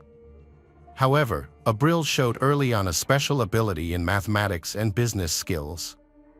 She was an avid reader and was always the best student in her class. As a teenager, Abril started working to become financially independent, saving and always having savings from her school days. She was very disciplined, able to plan and manage her time effectively. Her goal was to get a quality college education to secure a well-paying job with plenty of career advancement opportunities. After graduating from high school, Abril was accepted into the most prestigious university in Nuevo Leon, where she earned a master's degree in finance and business administration. Her classmates described her as smart, focused, and ambitious, but also fun-loving, kind, and always ready to help others. After graduating, Abril was hired into the sales department of one of the largest and fastest-growing companies in the country. A few years later, she tried her hand at digital sales, a new and rapidly growing field, and realized it was the right fit for her. She quickly rose through the ranks, becoming the company's CEO within 2 years. Abril was young, beautiful, successful, ambitious, and on her way to the life she had always dreamed of. She built a brilliant career, provided for her family, and had many plans for the future. However, her personal life remained unstable, disappointing her loved ones. Abril believed that she would find true love and live a long, happy life. In the mid-1990s, when Abril's career was going strong, she met a young man named Juan Carlos Garcia Sanchez. A little over 3 years older than Abril, he had similar career ambitions to hers, which impressed her. In turn, he was attracted to her beauty, charm, kindness, radiant smile, along with her sharp intellect and strong determination. Juan Carlos graduated from a prestigious University of Science and Technology, where he excelled in the fields of economics and commerce. He then went on to study at Harvard University in the United States before returning to Mexico and building a successful career in the rapidly growing e-commerce sector. After meeting at a conference focused on the latest financial technologies, Abril and Juan Carlos met several more times as their companies worked on joint projects. Eventually, Juan Carlos realized that he had fallen in love with this intelligent and beautiful woman. Juan got Abril's phone number through mutual acquaintances, called Abril, and asked her out. Initially, they were both attracted to each other. Abril found Juan intelligent and energetic, able to chat about any topic. The relationship between the two developed rapidly, and by 1998, they decided to get married. At that time, Both had achieved considerable success in their careers and were involved in developing online stores, a promising direction. Their life was like a real fairy tale, attracting the envy and admiration of those around them. After 3 years of marriage, they welcomed their first child, a daughter named Anna Cecilia, in 2001. At that time, Abril was 30 years old and she was extremely happy because the birth of the child marked a new chapter in their lives. Her husband also seemed happy and loved their newborn daughter. 2 years later, Abril gave birth to a son named Juan Carlos Jr. And 2 years later, the family welcomed a third child, a boy named Julio Andres. Abril is a hardworking, active young mother who hardly takes any maternity leave. She still maintains a balance between her motherly responsibilities and her thriving career. Every day, Abril cooks delicious meals, helps her children with their homework, takes them to sports and tries to be a good friend to them. Their family appears to be perfect. They are wealthy, successful, and have 3 well-behaved children. However, appearances do not always reflect reality. The problems within their family were not known for a long time, even to those closest to them. In fact, one showed his true colors in the early years of their marriage.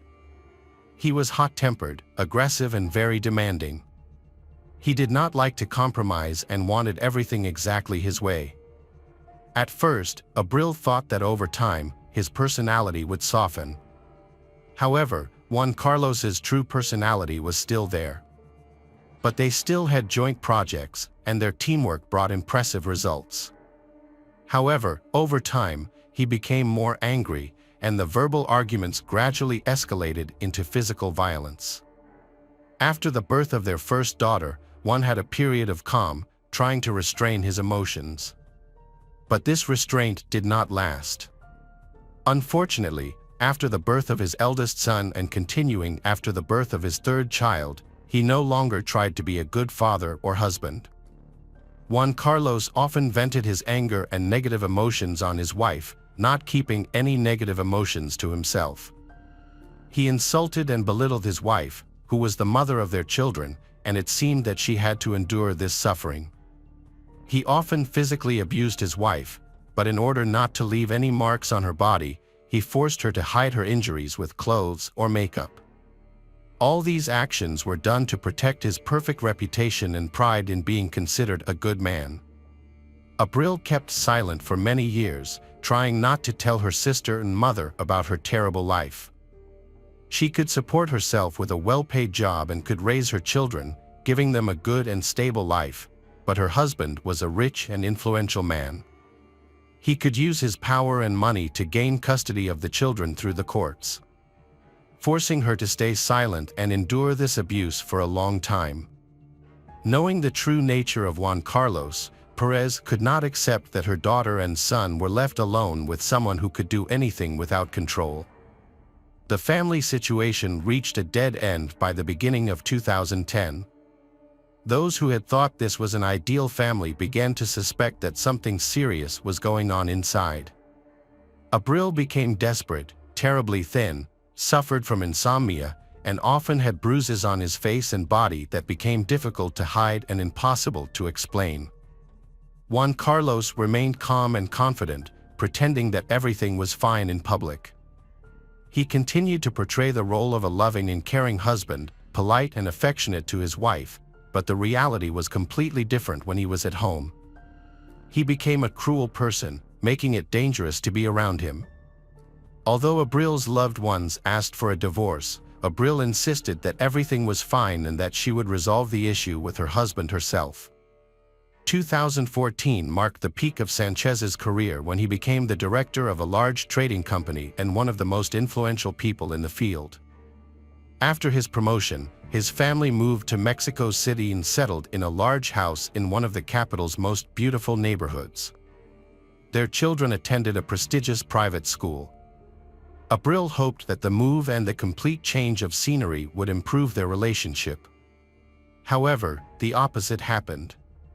Juan continued to hurt and insult his wife, even in front of their children. He began to accuse her of infidelity without any basis. Whenever she tried to defend herself, he resorted to violence, claiming to find evidence of her infidelity. He monitored her phone and emails and banned her from using social media. After that, finding no evidence, he even hired a private investigator to follow Abril and take pictures of any man who came near her. Over the next 4 years, Abril tried everything to save her marriage, although her husband's behavior became completely unbearable. She lived in a never-ending nightmare. On the surface, it seemed like a happy and successful marriage. Many people were even jealous of Abril because she had a famous, influential, wealthy and, as many thought, caring husband. In 2018, the Sanchez family visited the Perez family in Monterrey to celebrate Christmas. However, Juan Carlos continued to treat his wife roughly, even in front of her parents. The incident left them extremely shocked and appalled. After witnessing this, Abril realized that she could not continue living like this and decided to divorce. She informed Juan of her intention, but he reacted with rage, choking her to the point that she almost fainted. The incident only stopped and Abril's mother entered the room and intervened. Upon returning to Mexico City, Abril decided to divorce and moved to another bedroom in the house. However, this did not protect her from her husband's violence. On the morning of January 4th, her husband entered the bedroom and attacked her with a baseball bat.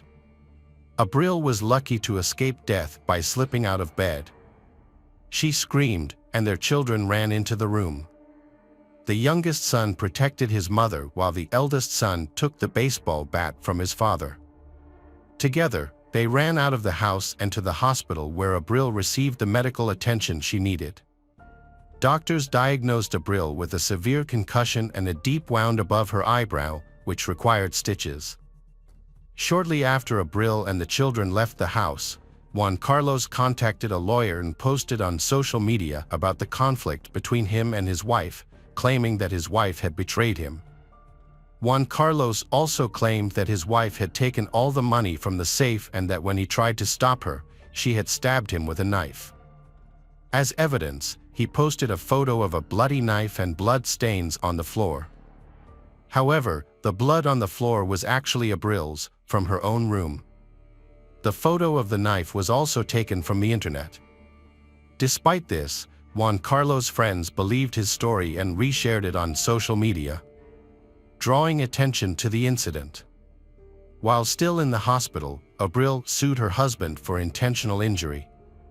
After being discharged from the hospital, she left the house and moved in with her sons. According to the temporary decision, she was granted sole custody of the children. Their eldest daughter, now of age and in college, sided with her mother and denounced her father's cruelty. Juan was ordered to pay alimony to his ex-wife and sons while they lived with their mother. The amount of alimony was relatively small, about $300. However, Sanchez refused to pay and faced jail time. However, given his status as an influential businessman, he believed he would not face any punishment. After experiencing the nightmare, Abril decided to return to her hometown of Monterrey, to her parents' house, taking her children with her. There, she filed for divorce and monitored the situation.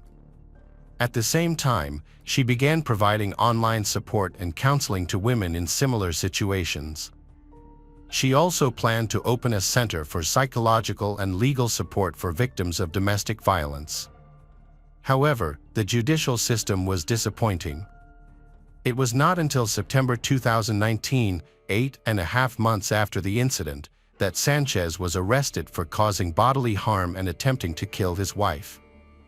He was sent to prison, but after just over a month, he successfully appealed and was released in November of that year. The case was presided over by Judge Federico M., who surprisingly reclassified the case, leading to a new trial. During the trial, Abril's hospital photos and entries from her medical records were not presented.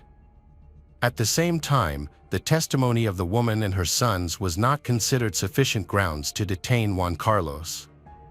Furthermore, Juan insisted that his ex-wife was turning the children against him. Juan was released immediately from the courtroom because Judge M considered that his actions did not pose a direct threat to the victim's life. According to the judge, if Juan had really intended to end his wife's life, he would have done so, especially since she was asleep during the attack and could not resist. Abril was shocked and frightened when she learned that her ex-husband had been released. She immediately realized that Juan had all the connections and had paid off his way out of jail, putting her and her daughter's lives at risk. She wrote a formal letter to the judge expressing her fear and concern for her life, but it did not seem to have any positive impact. After being released, Juan Carlos initiated a lawsuit for custody of the children. He demanded that she return to Mexico City to attend the hearing, and if she did not attend, the case could be decided without her, which would certainly be disadvantageous to her. She had no choice but to return to the city. Returning to Mexico City was a tragic scene that Abril could not avoid. On November 25th, Abril overcame her fears and went to Mexico City. She feared the man she had been living with, but she knew she had to face reality to protect her children. She planned to leave the city immediately after the hearing and had already bought a plane ticket back, which Juan Carlos also knew. On the day of their custody hearing, a tragic incident occurred. After the hearing, Abril, her sons, and their lawyers got into a car and headed to the airport. However, when they reached a traffic light, a motorcyclist stopped next to their vehicle and suddenly pulled out a pistol, firing 2 shots at Abril, who was sitting in the front passenger seat. He then quickly fled the scene. 1 bullet passed through and grazed the youngest son, who was sitting in the back seat, but fortunately none of the children were seriously injured. Abril was taken to the nearest hospital, where doctors tried to save her life for more than 6 hours. However, due to severe injuries and loss of blood, they were unable to save her, and she passed away that evening. Abril's family immediately flew to the capital and asked the authorities to arrest the person they believed was behind the attack. However, law enforcement agencies had a different view. They said that without identifying the shooter, it would be difficult to determine his motive and the details involved. Meanwhile, Juan Carlos remains free and the police begin searching for the perpetrator, a process that could take a long time. The orphans have been placed in the care of relatives on their mother's side for the time being, while their father prepares for another legal battle to regain custody. Abril's sister wrote a social media post criticizing Juan for the incident. However, her account was blocked and later deleted. Nevertheless, Abril's family decided to continue fighting and draw public attention to the case. They stressed that the attack occurred on a day dedicated to protests against domestic violence, which made the incident even more despicable. The public outcry forced the prime suspect, Juan, to flee. Abril's family drew attention to the tragedy that had befallen them. At the same time, people also began to openly discuss many cases of men trying to kill women but being unpunished and still going free. Mexican politician and women's rights activist Claudia Sheinbaum Pardo has officially confirmed that Abril's case will be reinvestigated and classified as femicide. Judges could face consequences if Juan Carlos's guilt is proven. Juan Carlos, a businessman who posts frequently on social media, has called for his ex-wife's perpetrators to be found and punished to the fullest extent of the law. He has stated that despite his disagreements with his ex-wife, he would never harm the mother of his children. However, his daughter, Ana Cecilia, has taken a stand against her father and left an angry comment, accusing him of cruelty and including photos of her mother in the hospital after Juan Carlos attacked her with a baseball bat. Despite the case receiving extensive media coverage, it was decided to leave Juan free while the investigation is ongoing. He has been placed under a restraining order and must report to the police weekly. However, after he failed to appear at the scheduled time, a warrant was issued for his arrest. As expected, no one could find the defendant. Juan used his money and connections to quickly leave the country and enter the United States. Mexico contacted Interpol and reported the fugitive accused of serious crimes. The next day, Juan was declared an internationally wanted man. To investigate the case, the police hired a crime scene reconstruction expert. During this time, they also tried to locate the hired criminal. The results showed that he did not act alone. Street camera footage showed two vehicles following the car of Abril, her children, and their lawyer from the courthouse. The motorcyclist committed the murder and appeared to be in constant contact with the people in the aforementioned cars to receive instructions. Investigators spent months identifying some of the people involved in the incident. Finally, on March 5, 2020, two suspects were arrested in connection with the case. Surprisingly, the participants in this case did not resist arrest. They immediately began to confess to their actions and surrendered in the hope of reducing their sentences. Through investigation, it was determined that the real mastermind was Juan Carlos. He paid a large sum of money to 7 people who directly participated in this act. The first people to be arrested were the driver of the car that participated in the chase and the motorcyclist who fired the fatal shots. The investigation also showed that, before the incident, Juan Carlos hired several experienced criminals to act as his personal bodyguards while in prison. One of these criminals was released a week before the incident, and the other was released a few days later.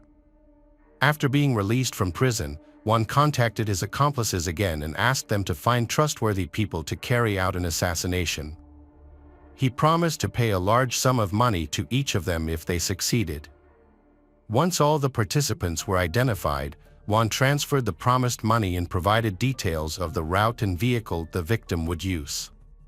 However, the most difficult part of the plan was luring Juan's ex-wife to Mexico City.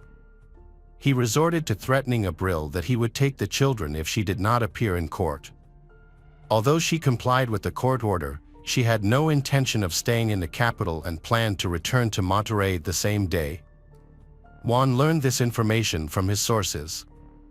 It was not until late October 2020 that 3 people involved in the criminal conspiracy were arrested. They were initially arrested on suspicion of distributing narcotics. It was only when they were brought to the police station that it was discovered they might be involved in a serious crime. All of those arrested were members of a major drug trafficking gang headed by Maldonado, also known as Balto. He served time with Juan Carlos and protected him.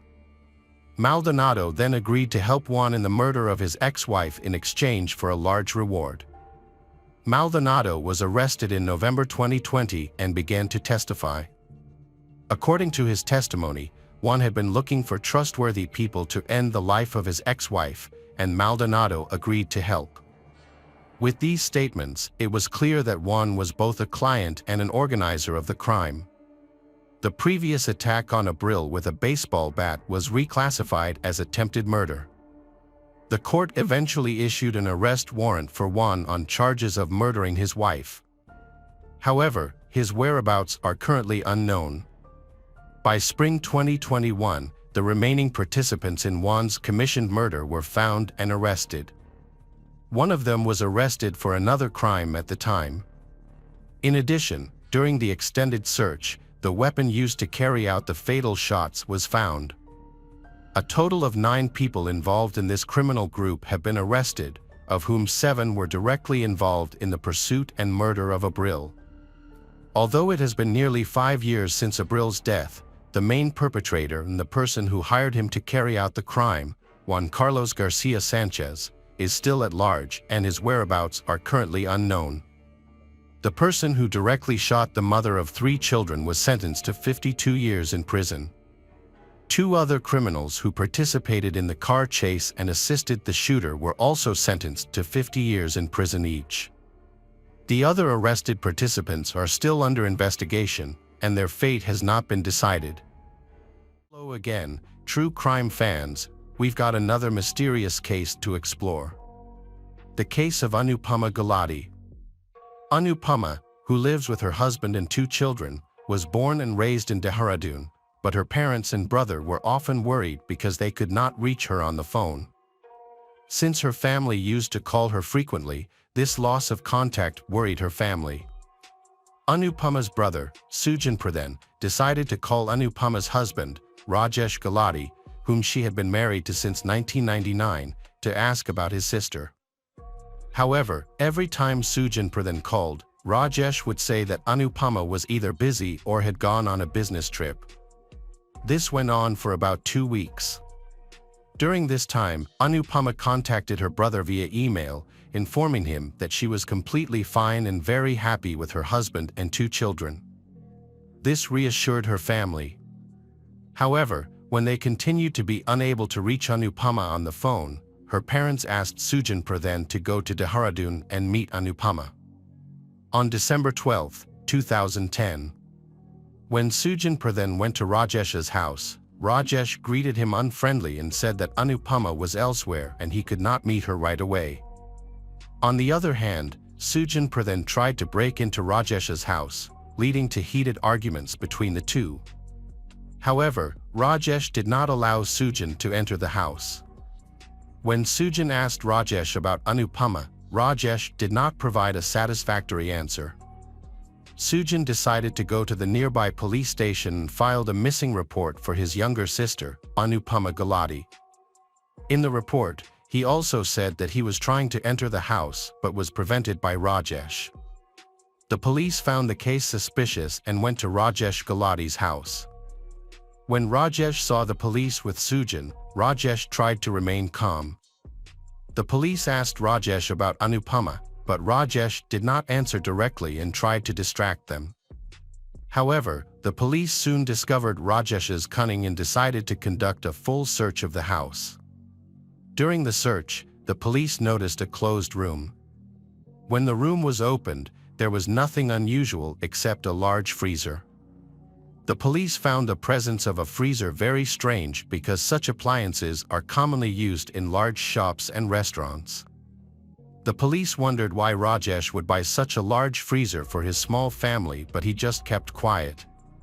The police decided to open the freezer to investigate and found many small black bags inside.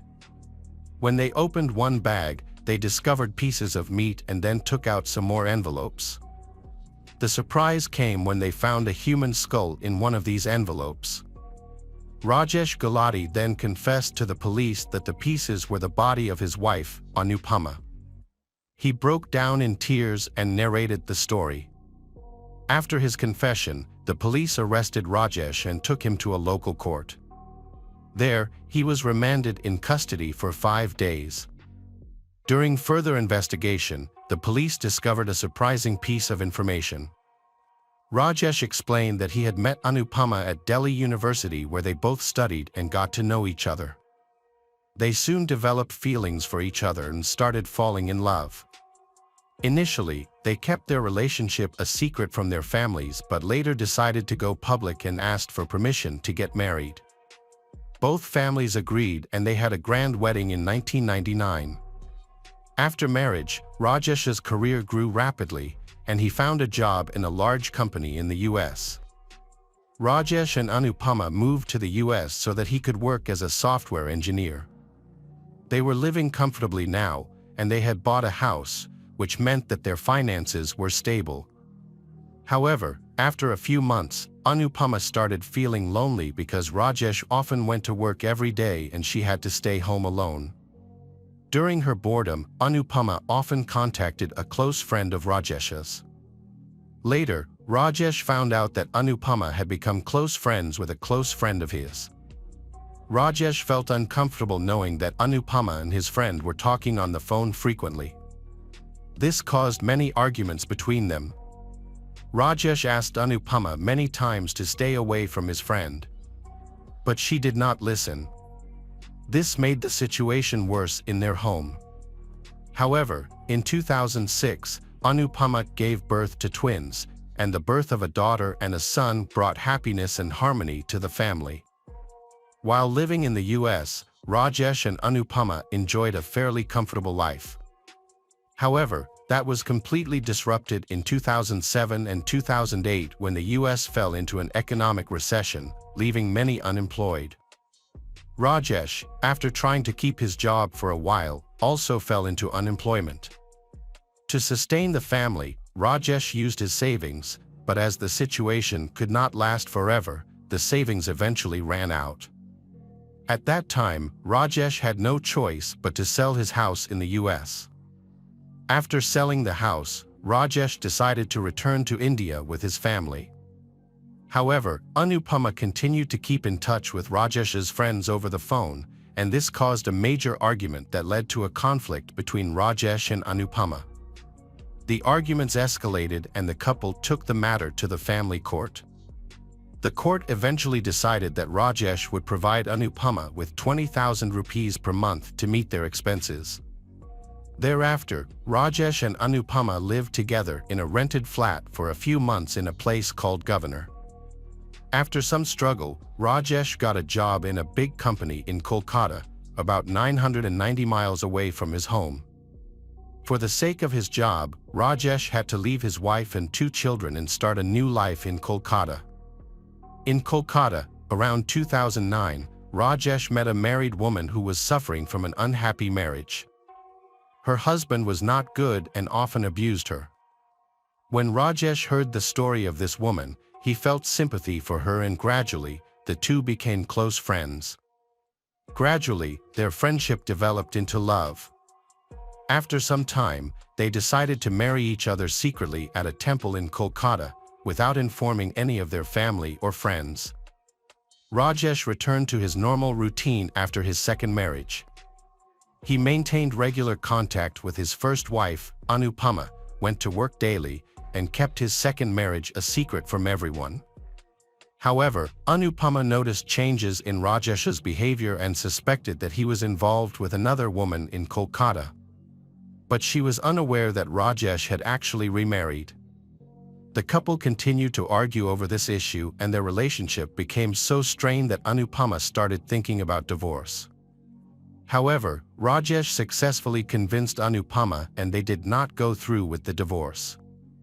But when Rajesh failed to pay Anupama, the court ordered maintenance of 20,000 rupees. These financial disputes finally reached a boiling point on October 17, 2010, when Rajesh and Anupama had a huge argument. Rajesh becomes enraged and violently pushes his wife, Anupama, causing her head to hit the corner of the bed. As a result, she starts bleeding profusely. Initially, Rajesh is shocked, but moments later, he lifts a pillow from the bed and uses it to smother Anupama. However, unbeknownst to Rajesh, Anupama is already deceased.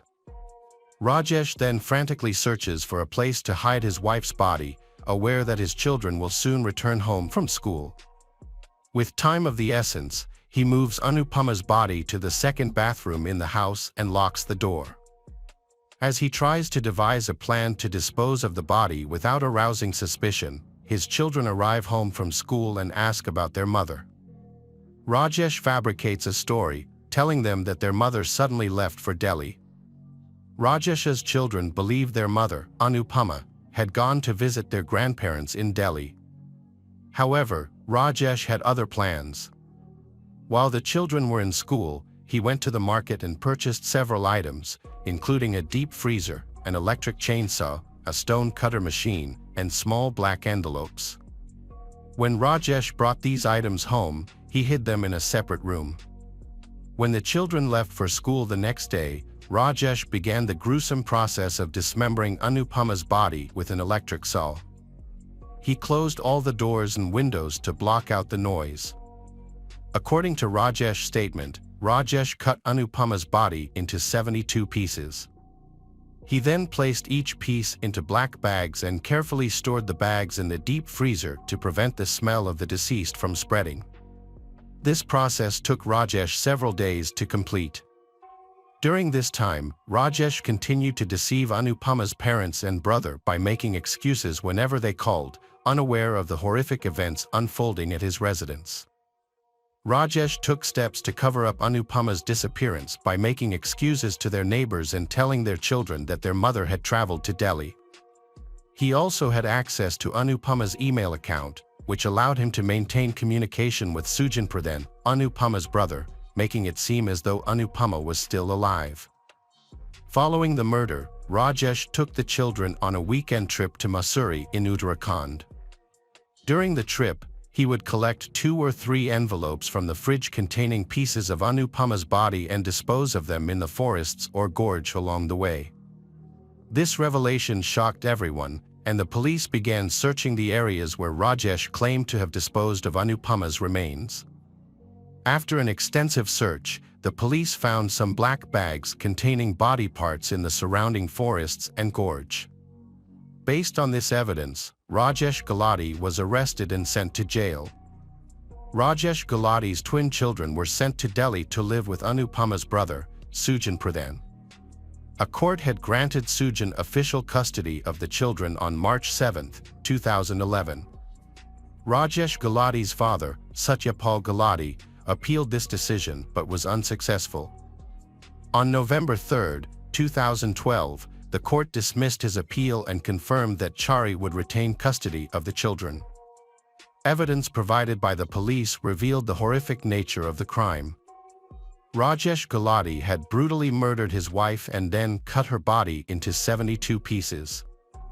After a 7-year trial, Rajesh Guladi was found guilty and sentenced to life imprisonment on September 1, 2017. He was also ordered to pay a fine of 1.5 million rupees. The court ordered that 70,000 rupees of the fine would go to the state treasury, while the remaining amount would be deposited in the names of the twin children. The children would have access to this money only after they came of age. Rajesh Guladi was sentenced in a lower court, but he appealed this decision in a higher court in 2018. However, there has been no ruling on his appeal yet, resulting in his prolonged imprisonment. Welcome back, mystery lovers. Today's case is going to keep you on the edge of your seat. The case of Teresa Halbach. Teresa was born on March 22, 1980, to parents Richard and Karen Halbach. She was the youngest of 5 siblings, and the family she lived on a dairy farm. When Teresa was 8 years old, tragedy struck as her father passed away, leaving Karen to care for the family alone. Karen later married her Richard's brother, Thomas, and together they raised their blended family. Teresa is an adventurous and nature-loving individual who dreamed of becoming a National Geographic photojournalist. She excelled academically, graduating summa cum laude from the University of Wisconsin-Green Bay with a degree in photography. After college, Teresa continued her work with Pierce Photography, a company where she had interned during her studies. She also launched her own business, Photography by Teresa, operating from the Pierce studio. Teresa traveled extensively for her work and to supplement her income. She took on freelance photography jobs for Auto Trader magazine, photographing vehicles for sale. Tragically, this job ultimately resulted in her premature death. All evidence pointed to a single suspect, Stephen Avery. He had contacted Teresa to schedule a photo shoot of his sister's minivan. According to records, Teresa was last seen at 2:30 p.m. that afternoon. This was later confirmed by Stephen's nephew, Bobby, who told the police that he saw Teresa's car enter the salvage yard. Stephen was originally charged with using a gun on November 11, 2005. Subsequent charges included the murder of Teresa Halbach, her kidnapping, and the mutilation of her body. However, while being investigated for these crimes, the police found blood in the SUV Teresa's that matched Stephen's. In his room, they discovered a set of car keys belonging to Teresa. Throughout the investigation, he insisted that the police were attempting to frame him. Stephen was born on July 9, 1962, in Wisconsin, where he grew up with his parents Dolores and Alan, and siblings Charles, Earl, and Barbara. However, he had a troubled past, having dropped out of high school with a reported IQ of 70. In 1981, he was jailed for 10 months after breaking into a bar. In the following year, he was found guilty of animal cruelty for brutally killing his pet cat. The cat was doused with gasoline and set on fire, resulting in a 9-month prison sentence. Stephen had a record of behaving violently in the past, including an incident where he threatened his cousin, Sharon Morris. He chased her off the street and pointed a gun at her, claiming that she was spreading false rumors about him. Although Stephen received a 6-year sentence for this crime, but then he was given bail. However, an incident led to his wrongful imprisonment for nearly 2 decades. Henny Bernstein was attacked on a beach in Two Rivers on July 29, 1985. She described her attacker to the police, and the description closely matched Stephen. As a result, he was arrested and charged with the attack on Penny. Despite his claims of innocence, his appeals in 1987 and 1996 were denied by higher courts. Stephen's case was later taken on by the Wisconsin Innocence Project in 2001. In 2002, DNA evidence was re-examined, and he was finally exonerated of the crimes, proving his innocence.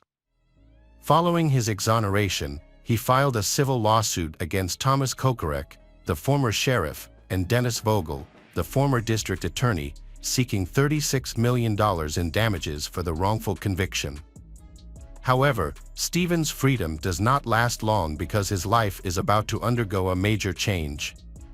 When Teresa, a friend of Stephen's, went missing, a search was conducted at a local salvage yard. This search was initiated based on information given by Bobby, Stephen's nephew. Stephen reported that Teresa came to his location to take photos and then left. However, evidence found at the scene contradicts Stephen's testimony. These included bone fragments, a set of SUV car keys, blood in a vehicle, and a bullet from the garage with Teresa's DNA on it. As a result, Stephen was jailed for Teresa's murder. During this time, he received a sum of $400,000 in a settlement in February 2006.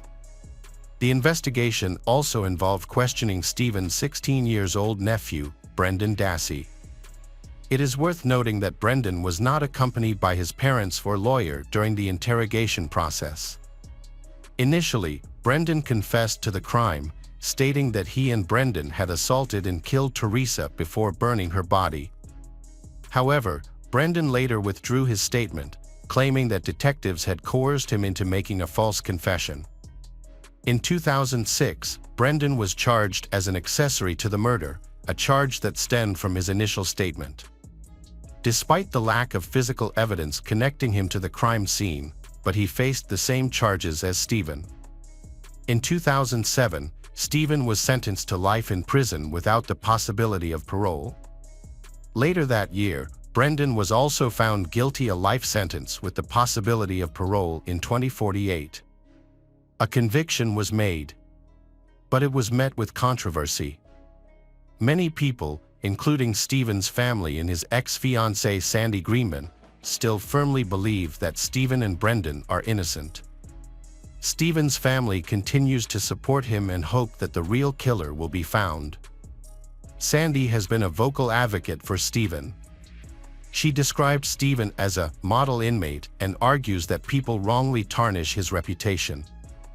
Sandy spoke out in Brendan's defense, denying allegations that he had a history of violence. In contrast, some people firmly believe that Stephen is guilty and should be in prison. One of these individuals is Jody Stokowski, another ex-fiancée of Stephen's. Jody initially supported Stephen's claim of innocence, but she later admitted that had made it up. In an interview, Jody revealed that Stephen had threatened to harm her and her family. Therefore, she believes that he is capable of murder. Jody said that Stephen wanted revenge on women, believing that he had been treated unfairly and that his life had been affected because of it. She strongly believes that Stephen is untrustworthy and described him as a monster. Stephen's defense team questioned the reliability of the blood evidence found in Teresa's car. They argued that the evidence may not have come from the crime scene, but from another source, taken from the vial containing Stephen's blood from a prior conviction. They claimed that the vial containing Stephen's blood had been tampered with and a hole could be seen in the cork. However, the prosecution countered this by conducting blood tests to check for preservatives that are often added to stored blood samples. Since no preservatives were detected, this could indicate that the blood was not old but newly drawn. Tive, which could suggest that the blood was fresh. Stephen's defense team disputed this finding, they calling in an expert witness, who claimed that the test results were unclear, and negative result could mean that there really is no preservative or that the testing technology is not advanced enough to detect preservatives. Both Stephen and Brendan have repeatedly appealed their convictions, but have been denied and they remain incarcerated. Brendan is currently be justified Professors Laura Nyroder and Brendan Drizzen from Northwestern University. They have also faced many hurdles, but they remain committed to seeking justice for Brendan. In Stephen's case, the appointment of Kathleen Zellner, a renowned trial lawyer, has injected new hope. Kathleen has a track record of overturning 19 wrongful convictions and is known for her thorough analysis of cases and her ability to uncover missing evidence. She quickly got to work on Stephen's case, and she firmly believes in his innocence. Stephen's previous lawyers, Dean Strang and Jerry Buting, have stepped back from the case. In August 2016, Kathleen requested that new scientific tests be conducted on evidence from the case, and she was willing to cover the costs. Her goal was to prove that Stephen was framed for the crime. She focused on 3 burn pits found at the scene, which showed signs of human remains being burned. Notably, a human pelvic bone fragment was discovered, which had been mistakenly included with Teresa's remains. This discovery suggests that Teresa's remains may have been intentionally placed in Stephen's burn pit. Unfortunately, his defense was denied the chance to examine these bones because the prosecution failed to disclose them. Kathleen claimed that this was a Brady violation, meaning that crucial evidence that could have helped exonerate Stephen was not provided in time. Despite this setback, Kathleen continued to investigate the case from a new angle, which could lead to the identification of a new suspect. Kathleen decided to investigate the Bobby family's computer as an alternative to testing the bone fragments. The computer analysis revealed several disturbing findings, including violent and pornographic images of women being tortured and videos showing women as victims. These materials were accessed at times when Bobby was supposedly at home. Furthermore, Barbara Taddick, Bobby and Brendan's mother, her husband Scott, and Stephen's sister seemed to conceal evidence to avoid implicating Bobby. The forensic team successfully recovered 2,449 pages of data from the computer, including all of Bobby's searches, videos, and photos, and transferred it to a CD-ROM as evidence for the retrial. Bobby is the older brother of Brendan and the nephew of Stephen. During his uncle Stephen's trial, Bobby served as the prosecution's key eyewitness. According to Bobby, the last time he saw Teresa, she was heading towards Stephen's house.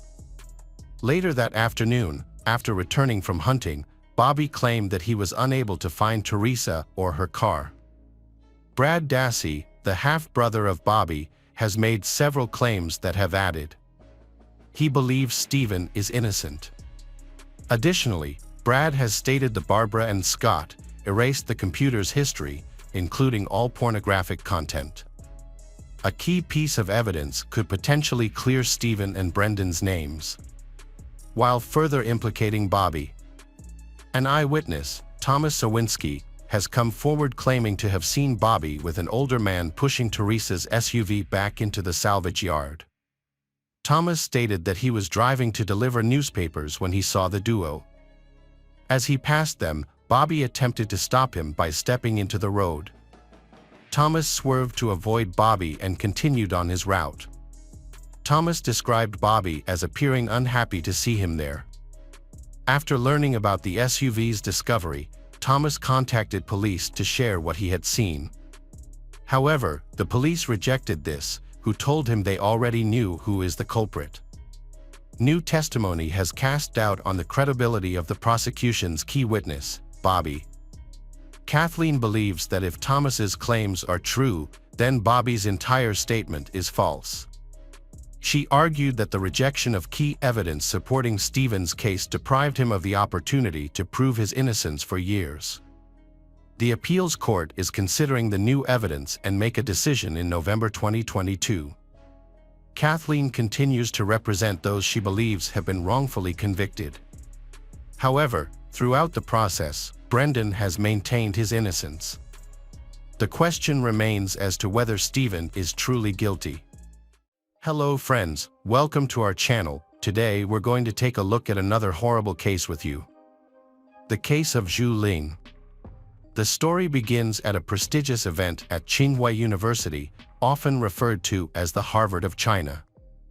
The university has teamed up with the Beijing Symphony Orchestra to stage a performance. The audience is dressed in formal attire, with the men in dark suits and the women in beautiful evening gowns, all chatting politely as they take their seats in the Grand Theater. Zhu Ling, a student from Tsinghua University, is set to take the stage that evening. For Zhu, her assignment is to play a 6-minute solo on the guqin, a traditional Chinese instrument. This performance will be a defining moment for her future career. The audience, which includes professors, bosses, and benefactors, is vital to her career prospects, and she needs to engage them and leave a lasting impression with her performance. The guqin is a derided instrument favored by intellectuals. In Chinese culture, guqin players are often considered refined and gentle. A Song Dynasty guqin sold for $22 million, making it one of the most valuable musical instruments. In the days leading up to the event, stress-induced stomach aches and blurred vision took their toll on her health. Zhu's friends gathered near the stage, their anxiety evident as they watched her prepare to perform. For 2 months, Zhu had devoted herself to this moment. When Zhu stepped onto the stage, bowed to the audience, and began to play the guqin, her friends held their breath. But as the music filled the theater, their tension disappeared. Zhu's stage presence was captivating, her hands moving gently, creating beautiful sounds that echoed in the hearts of the audience. Some of her friends were deeply moved, tears rolling down their faces. The 6-minute performance ended and the audience applauded enthusiastically.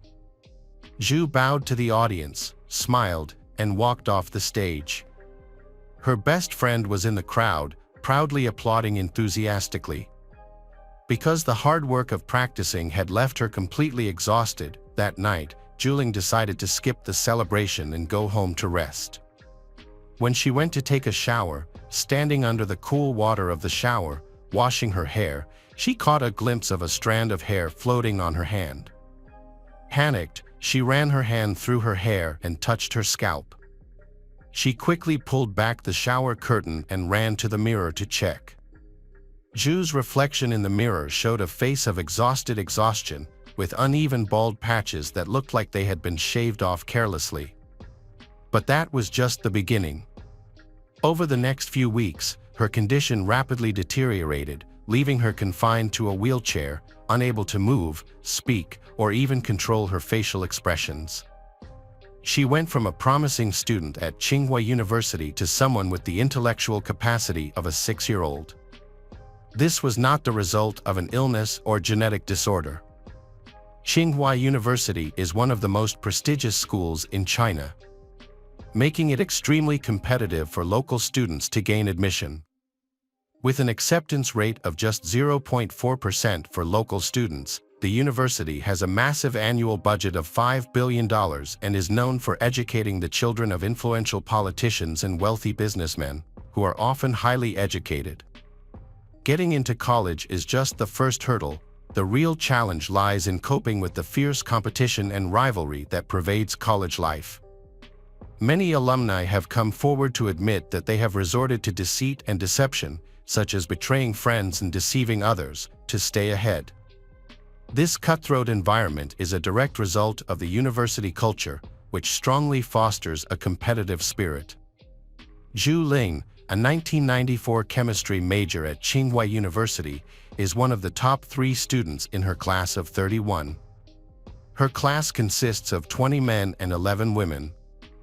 She is an outstanding student and is considered by many to be special. Zhu is not only smart but also has an outstanding appearance. Everyone expects great things from her and predicts a bright future. Zhu has a charisma and confidence that makes her friends jealous when she first arrives at the dormitory. Her warm and friendly demeanor quickly won her friends and fans. She attended classes diligently, and many were amazed by her seemingly endless energy. However, after a few months, people began to notice a strange and inexplicable decline in Zhu's health. She began arriving to class later than her classmates and always appeared exhausted during lectures. She sweated as if she was overheated. Zhu had a hard time concentrating on the lesson content. One day, she even had a severe stomachache. Zhu asked for painkillers from the school's infirmary, but the pain was only slightly relieved. Her teacher thought it was a stomachache caused by stress. Zhu's health began to deteriorate. She began to come to class a little late, and gradually she was absent from classes altogether. Her friends were very worried and decided to visit her at the dormitory, where she lived with 3 other girls. When they arrived, they found Zhu lying on the bed, shaking and moaning in pain. Her black hair was falling out in patches. Her friends were worried and urged her to see a doctor, but Zhu said she was just stressed and would return to class the next day, assuring them that she would be back to normal by the end of the semester. The once healthy Zhu was now almost unrecognizable. Her skin had turned pale, and her lips had turned purple. She moved slowly and painfully, as if every step caused her excruciating pain. Most of her hair had fallen out, leaving her nearly bald, forcing her to constantly wear something to cover her head. Zhu also suffered from recurring vision problems, resulting in temporary blindness that lasted for hours at a time, adding to her distress. Rumors of Zhu Ling's deteriorating condition quickly spread throughout the school. Many students speculated about the cause of her symptoms, suggesting that she might have cancer, hair loss, or an immune system disorder. However, a more worrying theory emerged among the students, who believed that Zhu's decline was related to stress caused by a disagreement with her close friend Sunny. The conflict began when Zhu missed an important orchestra rehearsal for a difficult piece. Sunny told her instructor that Zhu did not attend because she thought she was too good and believed that others needed to catch up to her level before she could participate. The revelation of Sunny's malicious comments was extremely difficult for Zhu to accept. Beige, a friend from Peking University, and Zhu's high school friends decided to visit her in the hospital, bringing a basket of fruit. However, upon entering the hospital room, Beige was shocked. His first reaction was to run away, not because he was afraid of being infected, but because he was shocked to see his classmate in such a bad condition. He couldn't understand how a 20-year-old girl full of vitality could change so quickly. What kind of disease could take away everything Zhu had worked so hard to build? The medical team was confused by Zhu's condition. Just a few months ago, she was still very healthy, but now she was critically ill, attached to many machines and nasal tubes, barely wearing clothes and almost bald. Her body convulsed, her face was partially paralyzed, and her eyes were wide open, desperately begging for help. Just the slightest touch caused her excruciating pain. Even the thin fabric of the hospital gown was unbearable for her. Seeing the silent cry for help in Zhu's eyes, Beige decided to seek answers, along with Zhu's parents, to try to understand her condition and find a solution. Zhu initially suffered from mild abdominal pain for a month or 2 before her condition worsened. These pains would come and go unexpectedly, like contractions. The pain became more intense over the next week, forcing her to bend over in pain and often curl up on the ground. As the pain worsened, Zhu's parents said she tried to control the pain by drinking a lot of Chinese herbal tea. However, the tea had no effect and the pain became more and more intense, eventually causing her to pass out. At first, Zhu did not seek medical attention, hoping that her symptoms would subside on their own due to her busy school schedule. But her condition worsened as her vision began to deteriorate. Her vision blurred, then disappeared for hours. Things got worse for Zhu as her hair began to fall out. Her condition continued to deteriorate, forcing her parents to take her to the hospital, which happened just days before Christmas, marking her first hospital stay. That month, Zhu's parents continued to support her throughout her treatment. Tests showed that Zhu was free of arsenic and mercury poisoning. A doctor from another hospital who had treated a similar case in the 1960s suggested a possible case of thallium poisoning. This seemed plausible, but Zhu insisted she had not been exposed to thallium during her studies. To investigate further, the hospital contacted Tsinghua University to determine what chemicals Zhu, as a chemistry student, might have come across. However, her medical records showed no exposure to potential triggers for her symptoms, leaving the medical team puzzled over her condition. Zhu's health seemed to have improved after a month, so she asked if she could continue studying. She wanted to take the exam and did not want to miss the entire semester. However, her parents disagreed, believing that stress had caused her illness, and worried that returning to university would worsen her health. Zhu pretended to have fully recovered and returned to class in February. Unfortunately, her condition rapidly deteriorated in March and she was hospitalized again. This time, her condition had deteriorated so much that she lost the ability to speak. Beige's frustration with the lack of answers from the local medical community led him to reach out to medical professionals around the world, not just in China, for help. He translated Zhu's symptoms into multiple languages and posted them on specialized online medical forums.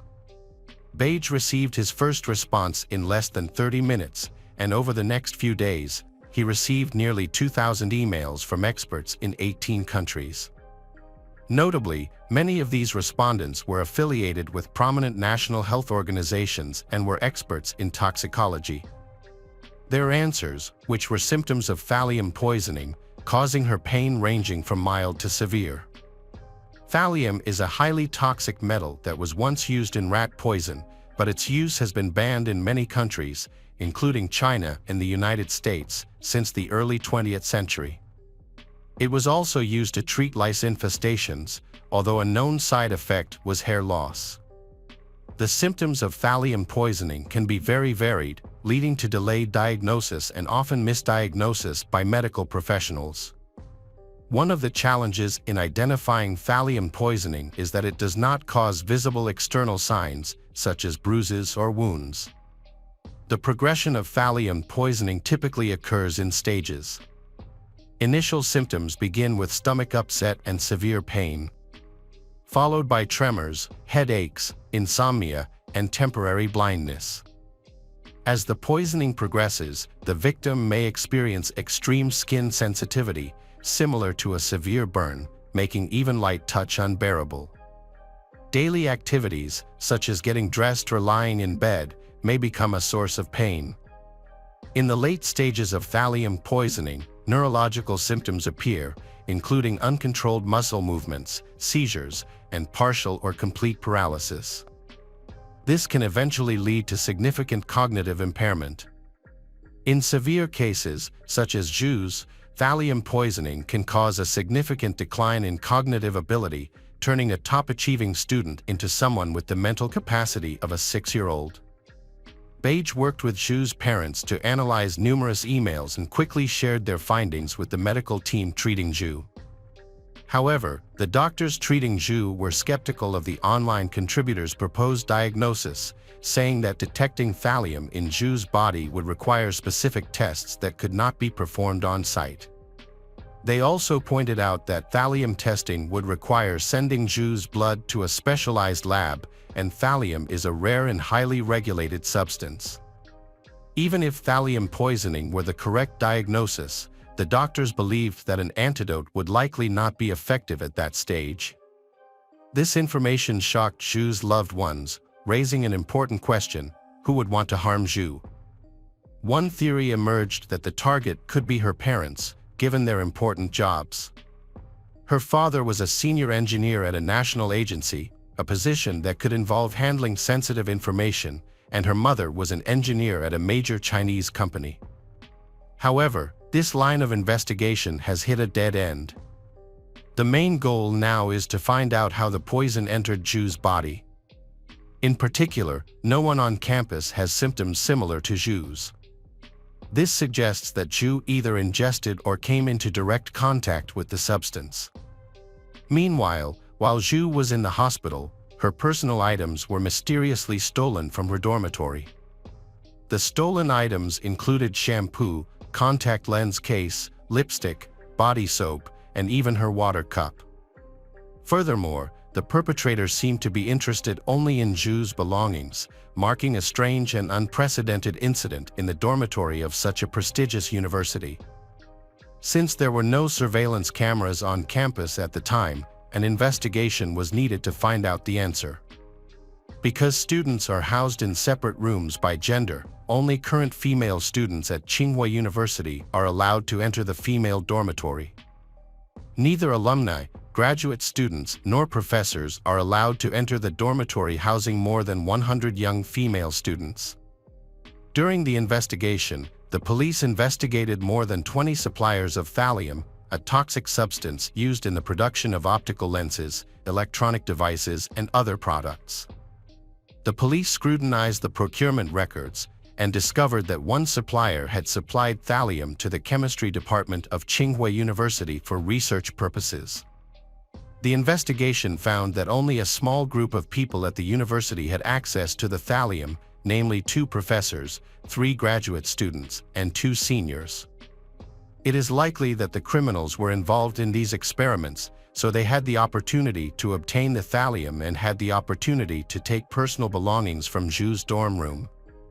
As the investigation continued, the professors and graduate students were quickly eliminated as suspects because they were not allowed into the female dormitory.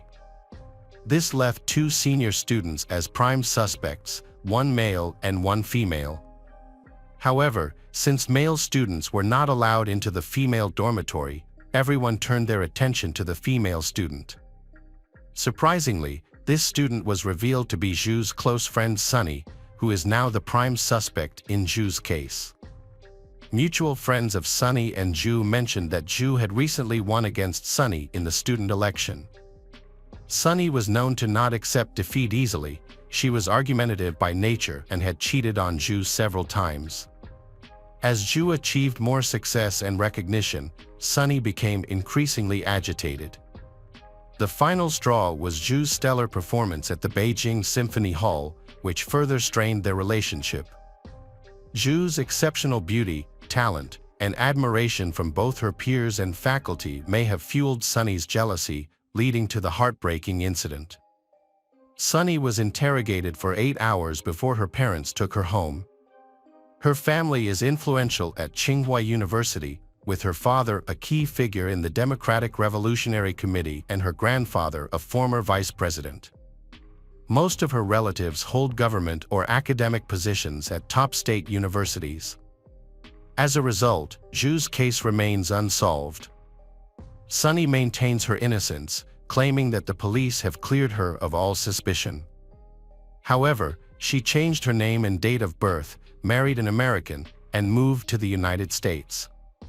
Zhu's condition, on the other hand, was worsened by the late diagnosis of thallium poisoning. By the time the diagnosis was confirmed, the thallium levels in her body were already alarmingly high, and treatment with the antidote Prussian blue was ineffective. The poisoning left Zhu permanently disabled, with irreversible nerve damage, resulting in the mental capacity of a 6-year-old child. Zhu's family received $14,000 in compensation from the hospital for mishandling her medical records, and the police quietly closed the investigation without informing them. Zhu Ling survived the incident for 50 years, but the perpetrators were never brought to justice. Hello friends, welcome to our channel. Today we're going to take a look at another horrible case with you. The case of Rowan Ford.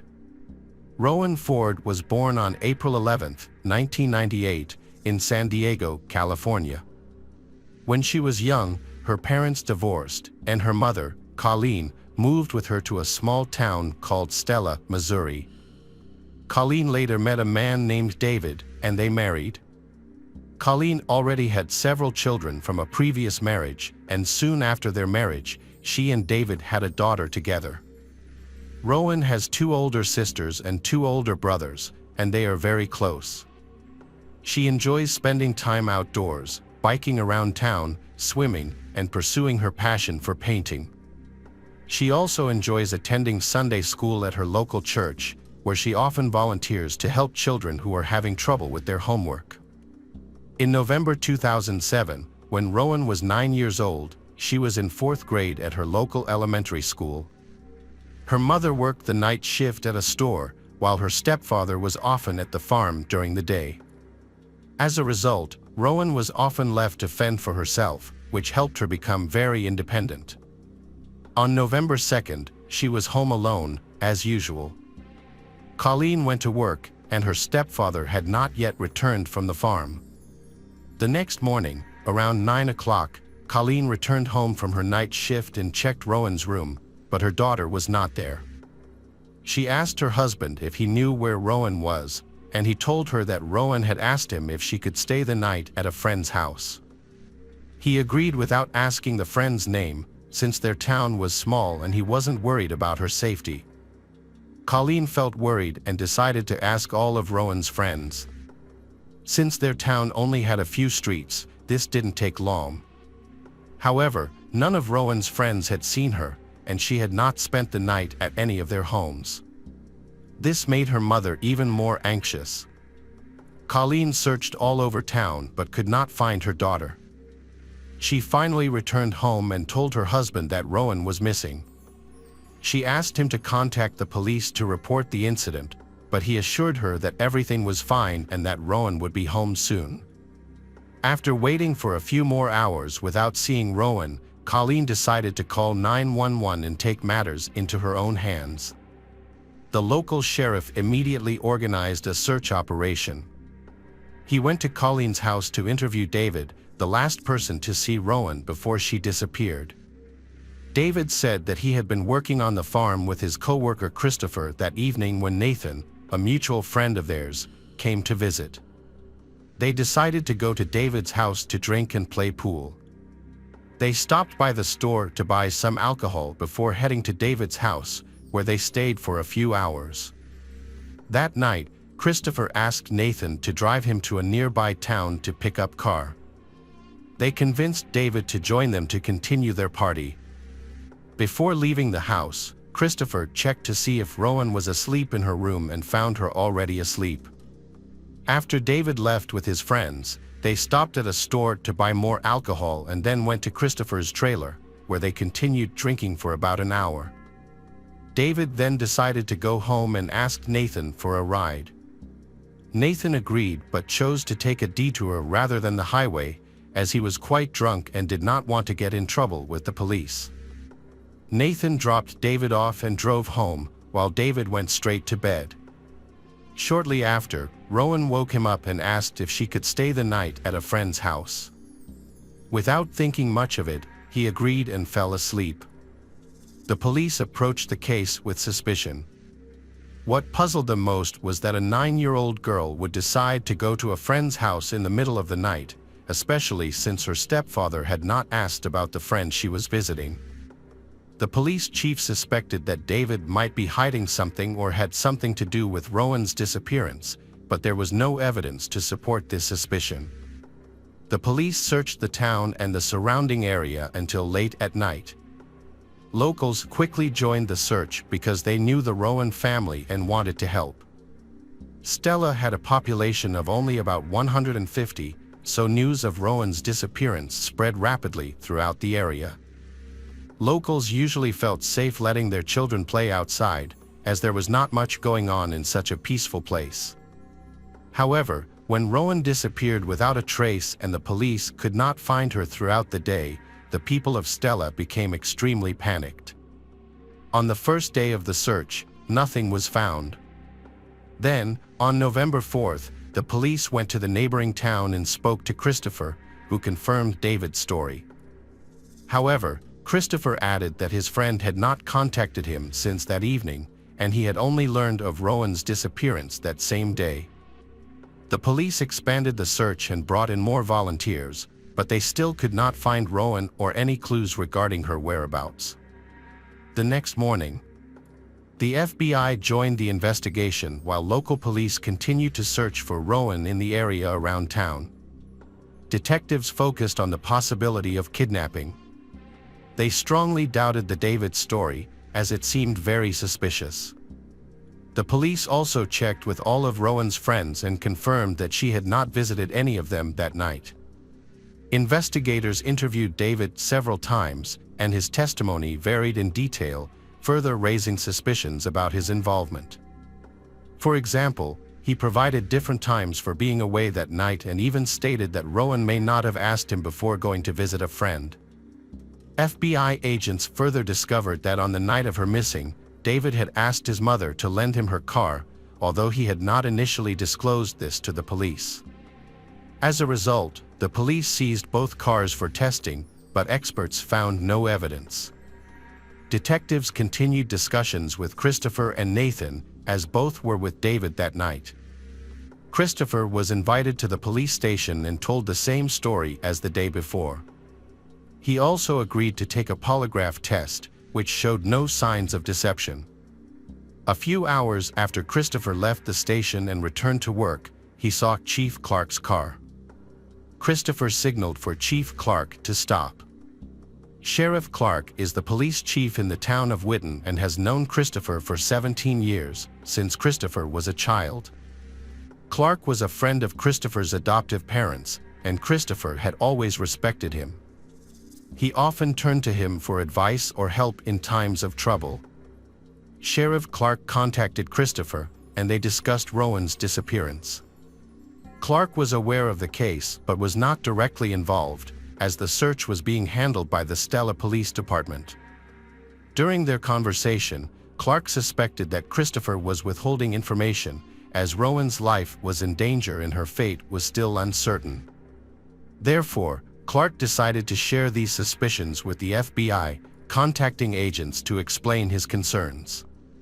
Investigators suspect that Christopher may be withholding important information about Rowan's disappearance, which could implicate her stepfather.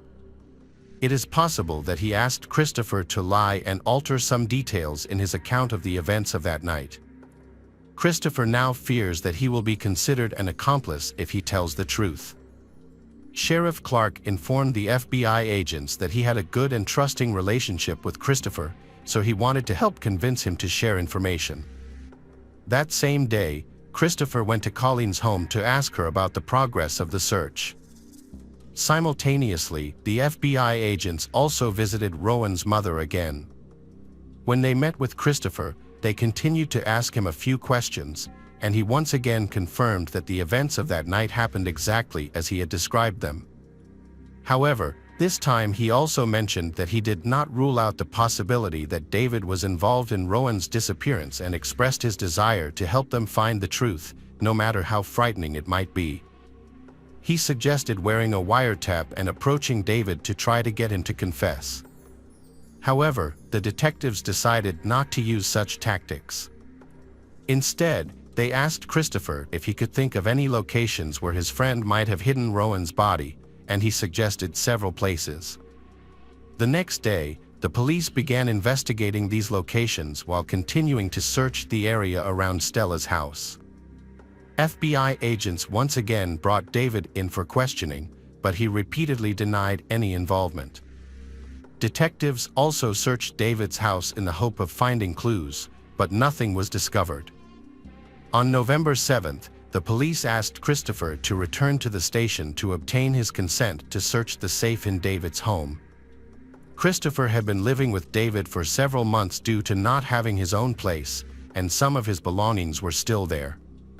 Christopher gave the police permission to search the safe, his trailer, and his car.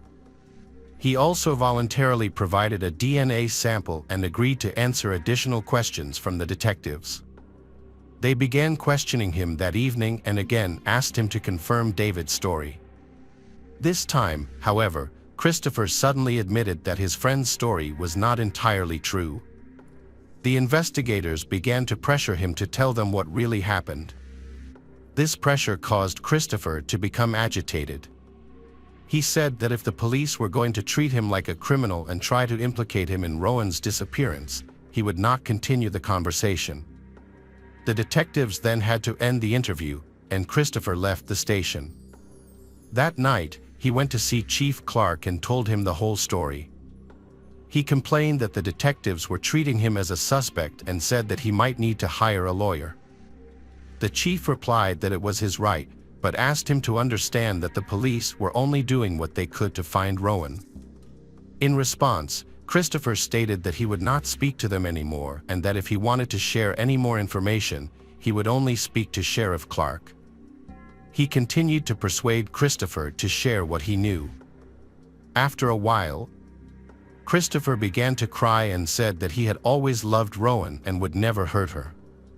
During his time living in David's house, Christopher developed a close relationship with Rowan and the other children.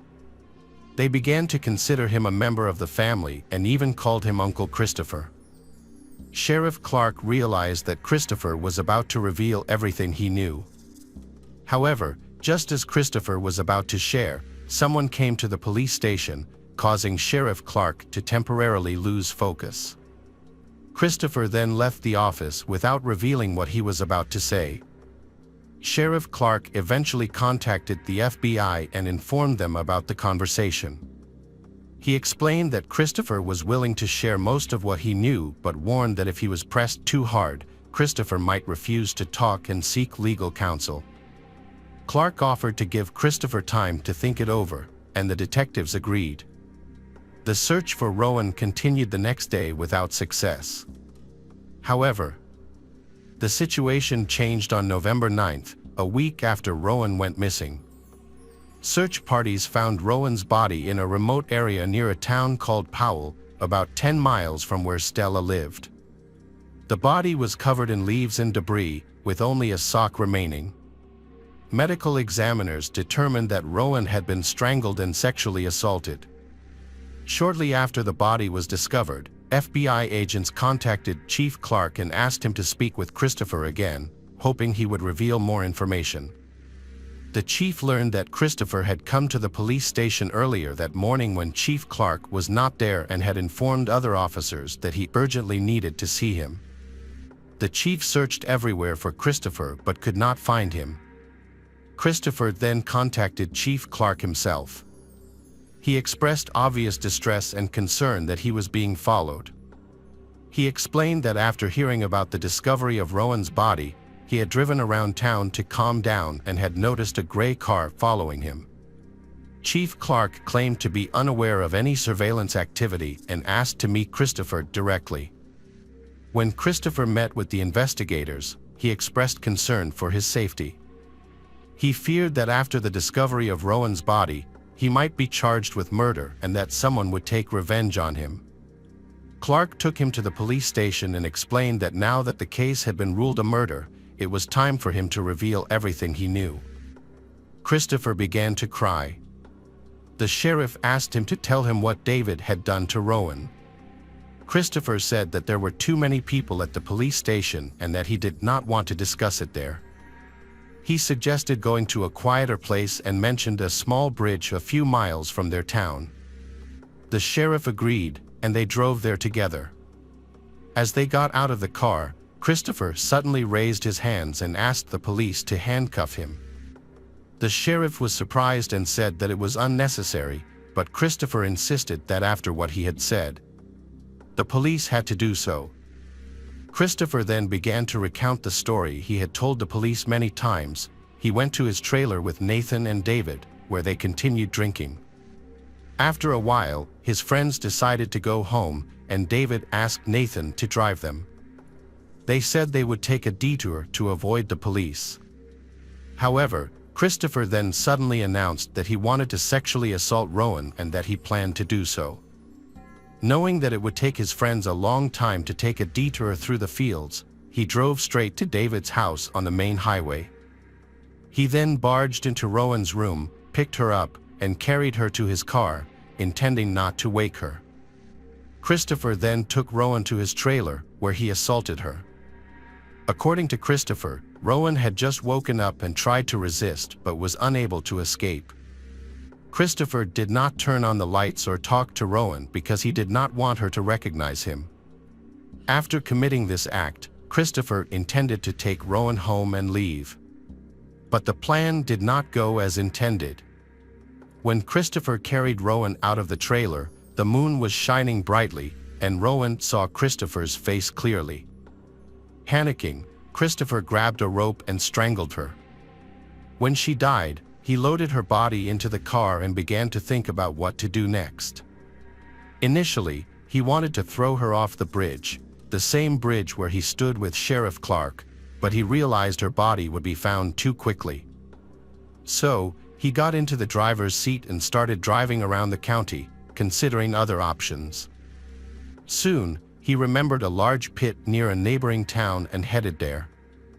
He threw the victim's body into the pit and tried to cover it with branches, but the pit was too large to cover completely.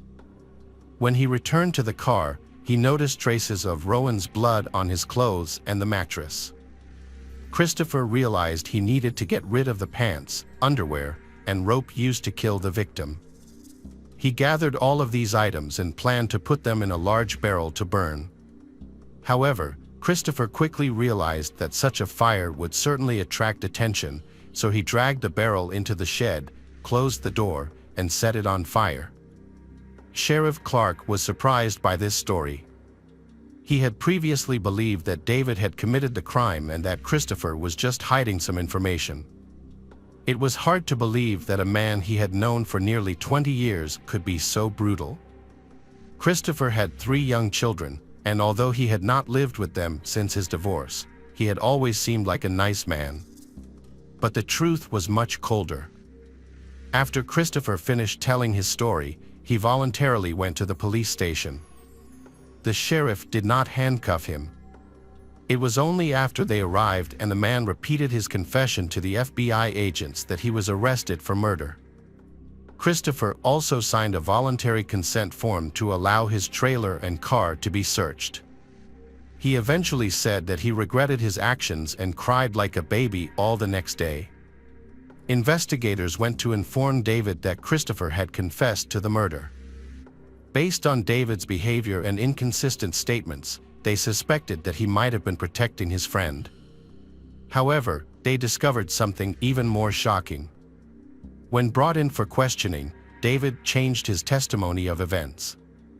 According to David's testimony, when he came home and found Rowan not in her room, he suspected that Christopher might have kidnapped her. So he took his mother's car and drove to Christopher's trailer.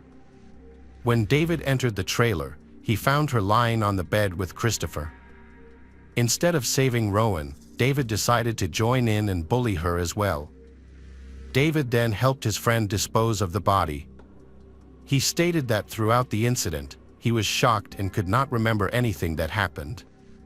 The detectives, who were initially surprised by this incident, contacted Christopher again to confirm David's statement. However, Christopher insisted that his friend was not involved and that everything happened exactly as he had previously said. This further confused the detectives, but Christopher's statement was consistent with the facts. A medical expert confirmed that Rowan had been strangled with a thin wire, a detail that only the killer would know. During the search of the trailer, the police found a container of ashes. In addition, they found a hair in the trailer that matched Rowan's. Although investigators were unable to determine who was telling the truth, both men made accusations against one another. As a result, David was also arrested, and both cases went to trial. During the trial, Christopher requested that all of his statements be removed from the record, arguing that he did not know they could be used against him and that the police had violated his rights. However, the judge rejected this request because all of his conversations with investigators had been completely voluntary. Christopher also tried to explain the difficult circumstances of his childhood. He had experienced many family changes since he was young. which had a significant impact on his development. Christopher also saw a specialist who confirmed that he exhibited signs of developmental problems but could not help him avoid punishment. In 2012, 5 years after the murder, he was sentenced to death. He attempted to appeal the conviction but was unsuccessful. For David, the situation was much more complicated. He admitted to attacking and killing Rowan, but his testimony contradicted Christopher's.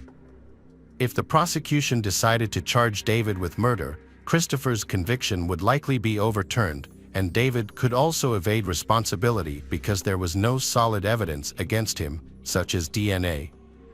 The prosecution could not afford to make such a risky claim. In fact, they were still uncertain about David's involvement in the case. They did not rule out the possibility that David had committed the crime alongside Christopher, but there was no evidence to support this theory. In the end, a difficult decision was made. To avoid the risk of overturning Christopher's conviction, they reduced David's charges to significantly lesser ones. David pleaded guilty to 2 counts, child endangerment and obstruction of justice. He was sentenced to 11 years in prison, with a minimum of 5 years to serve. Hello again, true crime fans. We've got another mysterious case to explore. The case of Ronald Platt. July 28, 1996, began as a typical summer day in South England.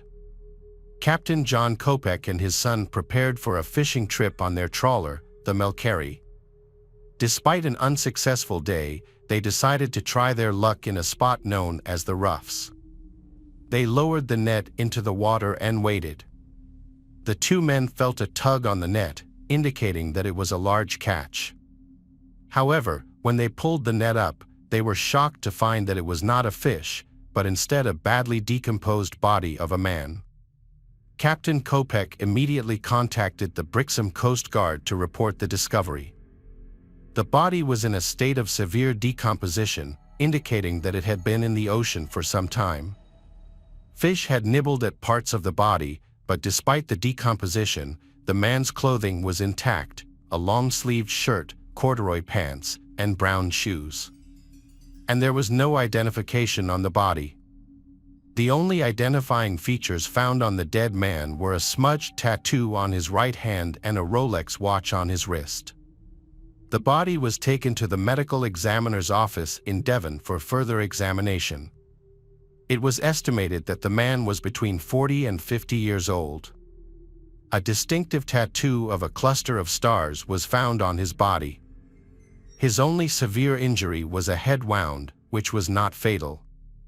This, combined with other bruising, suggested that he had been dragged along the seabed before being pulled into a boat. However, his lungs were filled with water, indicating that he had ultimately drowned. Police suspected that the man might have fallen overboard during a ferry crossing. The primary method for identifying him was through dental records, as they would be on file if he was a British citizen. However, this process would take some time. It was by chance that a mortuary technician noticed the man's watch, a Rolex Oyster self-winding model that was fully waterproof. The watch required regular motion to stay active and, as an original model, its ownership could potentially be traced. Police examined the watch found on the unidentified man and discovered a crucial clue. The calendar feature showed the date July 22, indicating that the man had likely drowned 2 days earlier, on July 20, 1996. Further examination revealed a serial number hidden between the wristband and the watch face. Police sent this number to Rolex to verify its authenticity and determine who owned the watch. The mystery surrounding the man, now known as Rolex Man, gained further clues a few weeks later, after a records search identified the watch's owner as Ronald Joseph Platt. Ronald Joseph Platt was a 51-year-old TV repairman born in Calgary, Canada. His family later moved to Britain, where he grew up. Ronald remained unmarried and had served in the British Army as part of his national service. Those who knew him well described Ronald as a quiet and introverted man with a deep love for his native Canada. Ronald bought a Rolex watch in Germany in 1967, which became one of his most prized possessions. Ronald was so attached to the watch that, according to his former partners, he even wore it in the shower. Detective Constable Clenaghan from the Devon and Cornwall Police was assigned to the case from the start. The police investigation revealed that Ronald's last known address was in Essex, which was hundreds of miles away from where his body was found. Clenaghan contacted the Essex Police Department for assistance. Inspector Peter Redmond offered to visit the address to help with the investigation. When he visited the house, Peter found it vacant. Peter then contacted the owner and was told that the owner had moved out some time ago. However, Peter was provided with a letter of introduction that could assist in the investigation. The letter provided the address and contact details of a man named David Davis. Detective Peter called the number and got in touch with Davis. Before delivering the news, Peter asked Davis about his relationship with Ronald. Peter then informed Davis that a body had been found in Devon that was likely to be his friend. Davis agreed to meet with the police in Essex to discuss the matter further. When they met, Peter found Davis to be friendly and confident, but surprisingly calm, and asked very few questions about Ronald's death. Davis and Ronald had been friends for several years. Davis hadn't seen Ronald in over 3 months, and the last time they met, Davis had given him a loan to start an electrical business in France. Since then, Davis had assumed Ronald was living in France. During their conversation, Peter discovered that the symbol tattooed on Ronald's hand was a maple leaf, the national symbol of Canada. After providing all the necessary information, Davis left the station, assuring Detective Peter that he would send a photo of Ronald. The Essex police were then able to conclude their investigation, forming the theory that Ronald had fallen overboard and drowned in the channel. This theory aligned with Davis's account of the events, suggesting it was simply an unfortunate accident. With the Essex case over, Clenaghan had a problem on his end. He tried to contact Davis several times but was unsuccessful. Clenaghan then asked his colleague, Detective Peter of Essex, to help him contact Davis. Peter agreed and visited Davis at his home in Wooden Walter, a rural area of Essex with only 4 houses. They continued to describe Ronald to Peter, and he suddenly realized that the man they were describing was none other than the recently deceased Ronald Platt. This sudden revelation aroused Peter's suspicions, and he quickly contacted Clenaghan in Devon to share this surprising discovery. Police from both counties began to suspect that there was more to the case than initially appeared. Peter turned his attention to gathering information about the man impersonating his deceased friend. Peter visited an elderly couple, Frank and Aubrey, who shared with him the story of Ronald Platt, a young man with a wife and 2 young children. The couple mentioned that Ronald and his family frequently vacationed in Devon, where they owned a yacht, although they could not remember the name of the yacht. In Devon, Clenaghan reviewed the evidence and began reinterrogating old witnesses. His first was John Coppock, who revealed that when Ronald's body was found, a 10-pound anchor had also been pulled up in the net. John Coppock had given the anchor to a friend, who then passed it on to his mother to sell. Fortunately, the anchor had not yet been sold, allowing the police to retrieve it as evidence. Clenaghan's next step was to interview people who knew Ronald. He contacted Ronald's brother, Brian. Brian mentioned Elaine Boyes, Ronald's old friend of 13 years. Police then spoke with Elaine Boyes and discovered the connection between Ronald Platt and Davis.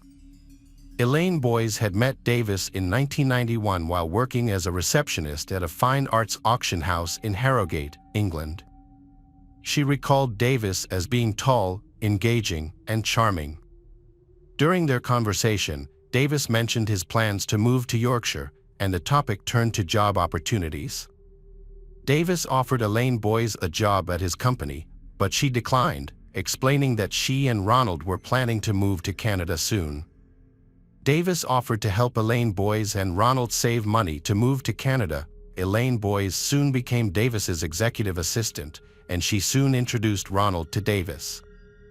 The two men quickly became close friends. Elaine Boyes and Ronald were fascinated by Davis's lavish stories and impressed by his lavish lifestyle.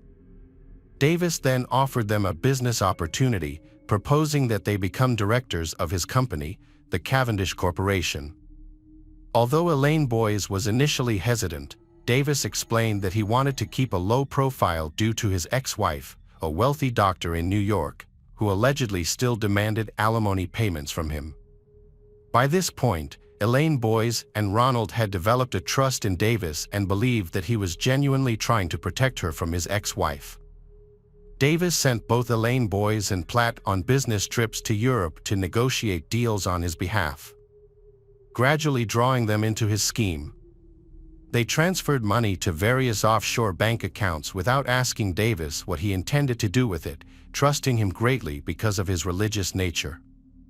On Christmas Day 1992, Davis invited Elaine Boyes and Ronald to visit Davis and his daughter, Noelle. After a sumptuous meal, they exchanged gifts. Elaine Boyes presented Davis with a card titled "The Greatest Gift Ever." In return, Davis gave the couple 2 plane tickets to Canada, provided they used them before February 1993. While Elaine Boyes was overwhelmed by the short notice, Ronald was overjoyed that his lifelong dream of returning to Canada had finally come true thanks to Davis. In preparation for their upcoming trip, Davis quickly made arrangements. To ensure he could effectively manage their affairs while they were away, he asked Elaine Boyes and Ronald to stamp their signatures and leave their driver's licenses with him in case they needed to prove their identity. Elaine Boyes and Ronald agreed, as they trusted Davis and were grateful for the new beginning he provided. Consequently, in February 1993, they left for Canada. However, the harsh winter conditions, lack of job opportunities, and resulting financial strain quickly put pressure on their relationship. Elaine Boyes and Ronald's relationship began to unravel due to increasing tension, ultimately causing them to drift apart.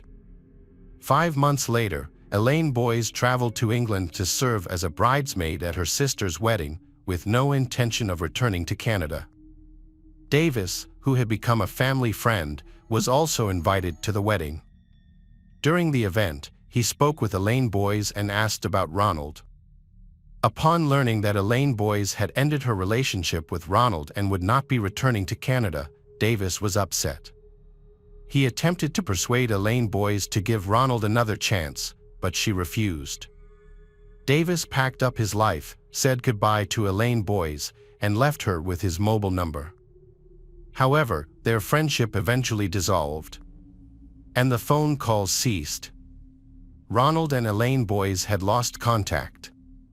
Ever since Elaine Boyes moved away from Canada, she had not heard from Ronald, her former lover, or Davis, who had been her best friend. So when Davis suddenly contacted Elaine Boyes in late 1996, their conversation was somewhat awkward. They barely exchanged any important information, and surprisingly, Davis did not even mention Ronald's name. The conversation was brief, and they did not keep in touch after that. He failed to tell her that Ronald was dead. After the interview, Elaine Boyes suspected Davis was involved in Ronald's death. Police needed more concrete evidence. They started questioning witnesses. Following the wedding in Harrogate, Davis quickly moved to Devon with his family. There, he introduced himself as Ronald Platt. He also introduced his pregnant daughter as his wife, sometimes calling her Elaine Boyes. It was well known that Davis owned a yacht. Witnesses reported seeing Ronald and Davis together a month before Ronald's body was discovered. They claimed to have registered on Steam Packet as brothers, David and Ronald Platt. By this point, police knew Davis had lied about Ronald and his knowledge of Ronald's death. They needed one last piece of evidence to confirm their suspicions. Police analyzed mobile records and discovered that the calls made by Davis originated from the same area where the medical examiner believed Ronald had drowned. This led Essex police to plan a sting operation to arrest Davis on suspicion of Ronald's murder. The police were informed by Elaine Boyes that Davis had arranged to meet her for coffee at Chelmsford train station. The police arrived at the train station, however, Davis had escaped. Not giving up, Detective Peter decided to drive to the Davis family home. Pete called for backup. He speculated that Davis might be armed. As the police prepared to act, a taxi stopped at the entrance of the house, and Davis quickly escaped. The police promptly gave chase, and Davis was eventually caught and forced to surrender at gunpoint after Davis was arrested. Police took his fingerprints and submitted them to an international database. Albert Johnson Walker, a man on Interpol's wanted list and Canada's most wanted fugitive, was identified as the owner of the discovered prints. Albert Johnson's life story began in Canada. Born on August 9, 1945, in Hamilton, Ontario, Albert Johnson had big ambitions despite dropping out of high school. He had a charismatic presence. Albert Johnson met his ex-wife, Barbara MacDonald. They married in 1968. The couple started a family early and had 7 children, 3 girls and 4 boys. Albert Johnson was born in Paris, Ontario, where he and his wife Barbara started a freelance accounting business. The business grew rapidly, and within a decade, it had expanded to 6 locations with more than 30 employees. However, Albert Johnson deceived his friends and clients by secretly transferring their investments to offshore accounts in the Cayman Islands and Switzerland. Over time, Albert Johnson's dishonesty wasn't the only problem he faced. His marriage began to fall apart due to his many affairs. Furthermore, those he had stolen money from began to become suspicious. With his empire on the brink of collapse, Albert Johnson decided to go on the run in 1990. Under the pretext of taking his 15-year-old daughter Sheena on a skiing trip to Europe, Albert Johnson escaped. Barbara discovered the incident and, concerned for her daughter's safety, reported her missing. The police tracked Albert Johnson to London, but lost track of him. Albert Johnson assumed a new identity, stolen from a client. He now went by the name Davis Wallace, and his daughter Sheena changed her name to Noelle. Although he evaded the police, the name Davis linked him back to his real identity. Davis Wallace needed a new identity, and his opportunity came when he met Ronald Platt. Ronald had a strong interest in Canada. Davis used this information to his advantage and created a new identity for himself. However, his plans began to fall apart in 1995 when Ronald contacted him, saying that Ronald was frustrated with life in Canada and was moving back to Essex to be closer to Davis. This development posed a problem for Davis, as having 2 Ronald Platts with the same birth date in the same area would have raised suspicion. To solve this problem, Davis came up with a plan. He bought a yacht, the Lady Jane, and took his family and Ronald to Totnes and Devon to celebrate the launch. During this trip, Davis and Ronald purchased a new 10-pound anchor. Davis invited Ronald to Devon for the weekend to go fishing and enjoy the coast. Davis took Ronald to his boat, the Lady Jane, far enough from shore to avoid detection.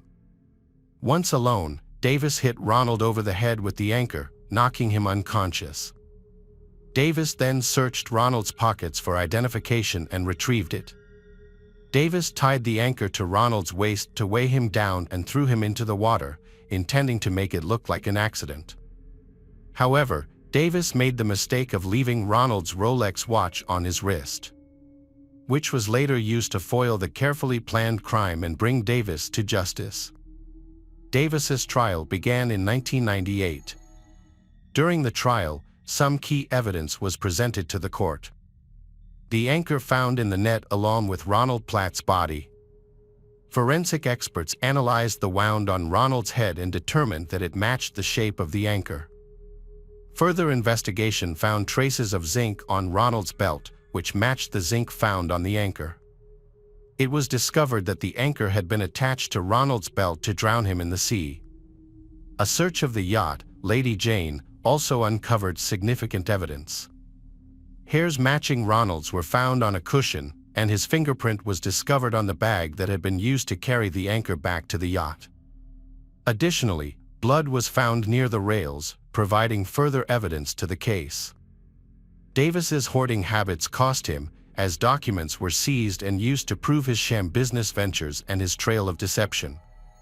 Elaine Boy's testimony provided evidence that Davis would lose a lot if Ronald Platt returned to England. And his daughter Sheena testified that Davis had been out on a yacht and looked disheveled and agitated when he returned later that day of the murder. Sheena also spoke candidly about life with Davis and how she was constantly harassed by her father and feared for her own safety. Supreme Court Justice Neil Butterfield said Davis was an extremely intelligent and ruthless individual who posed a threat to others.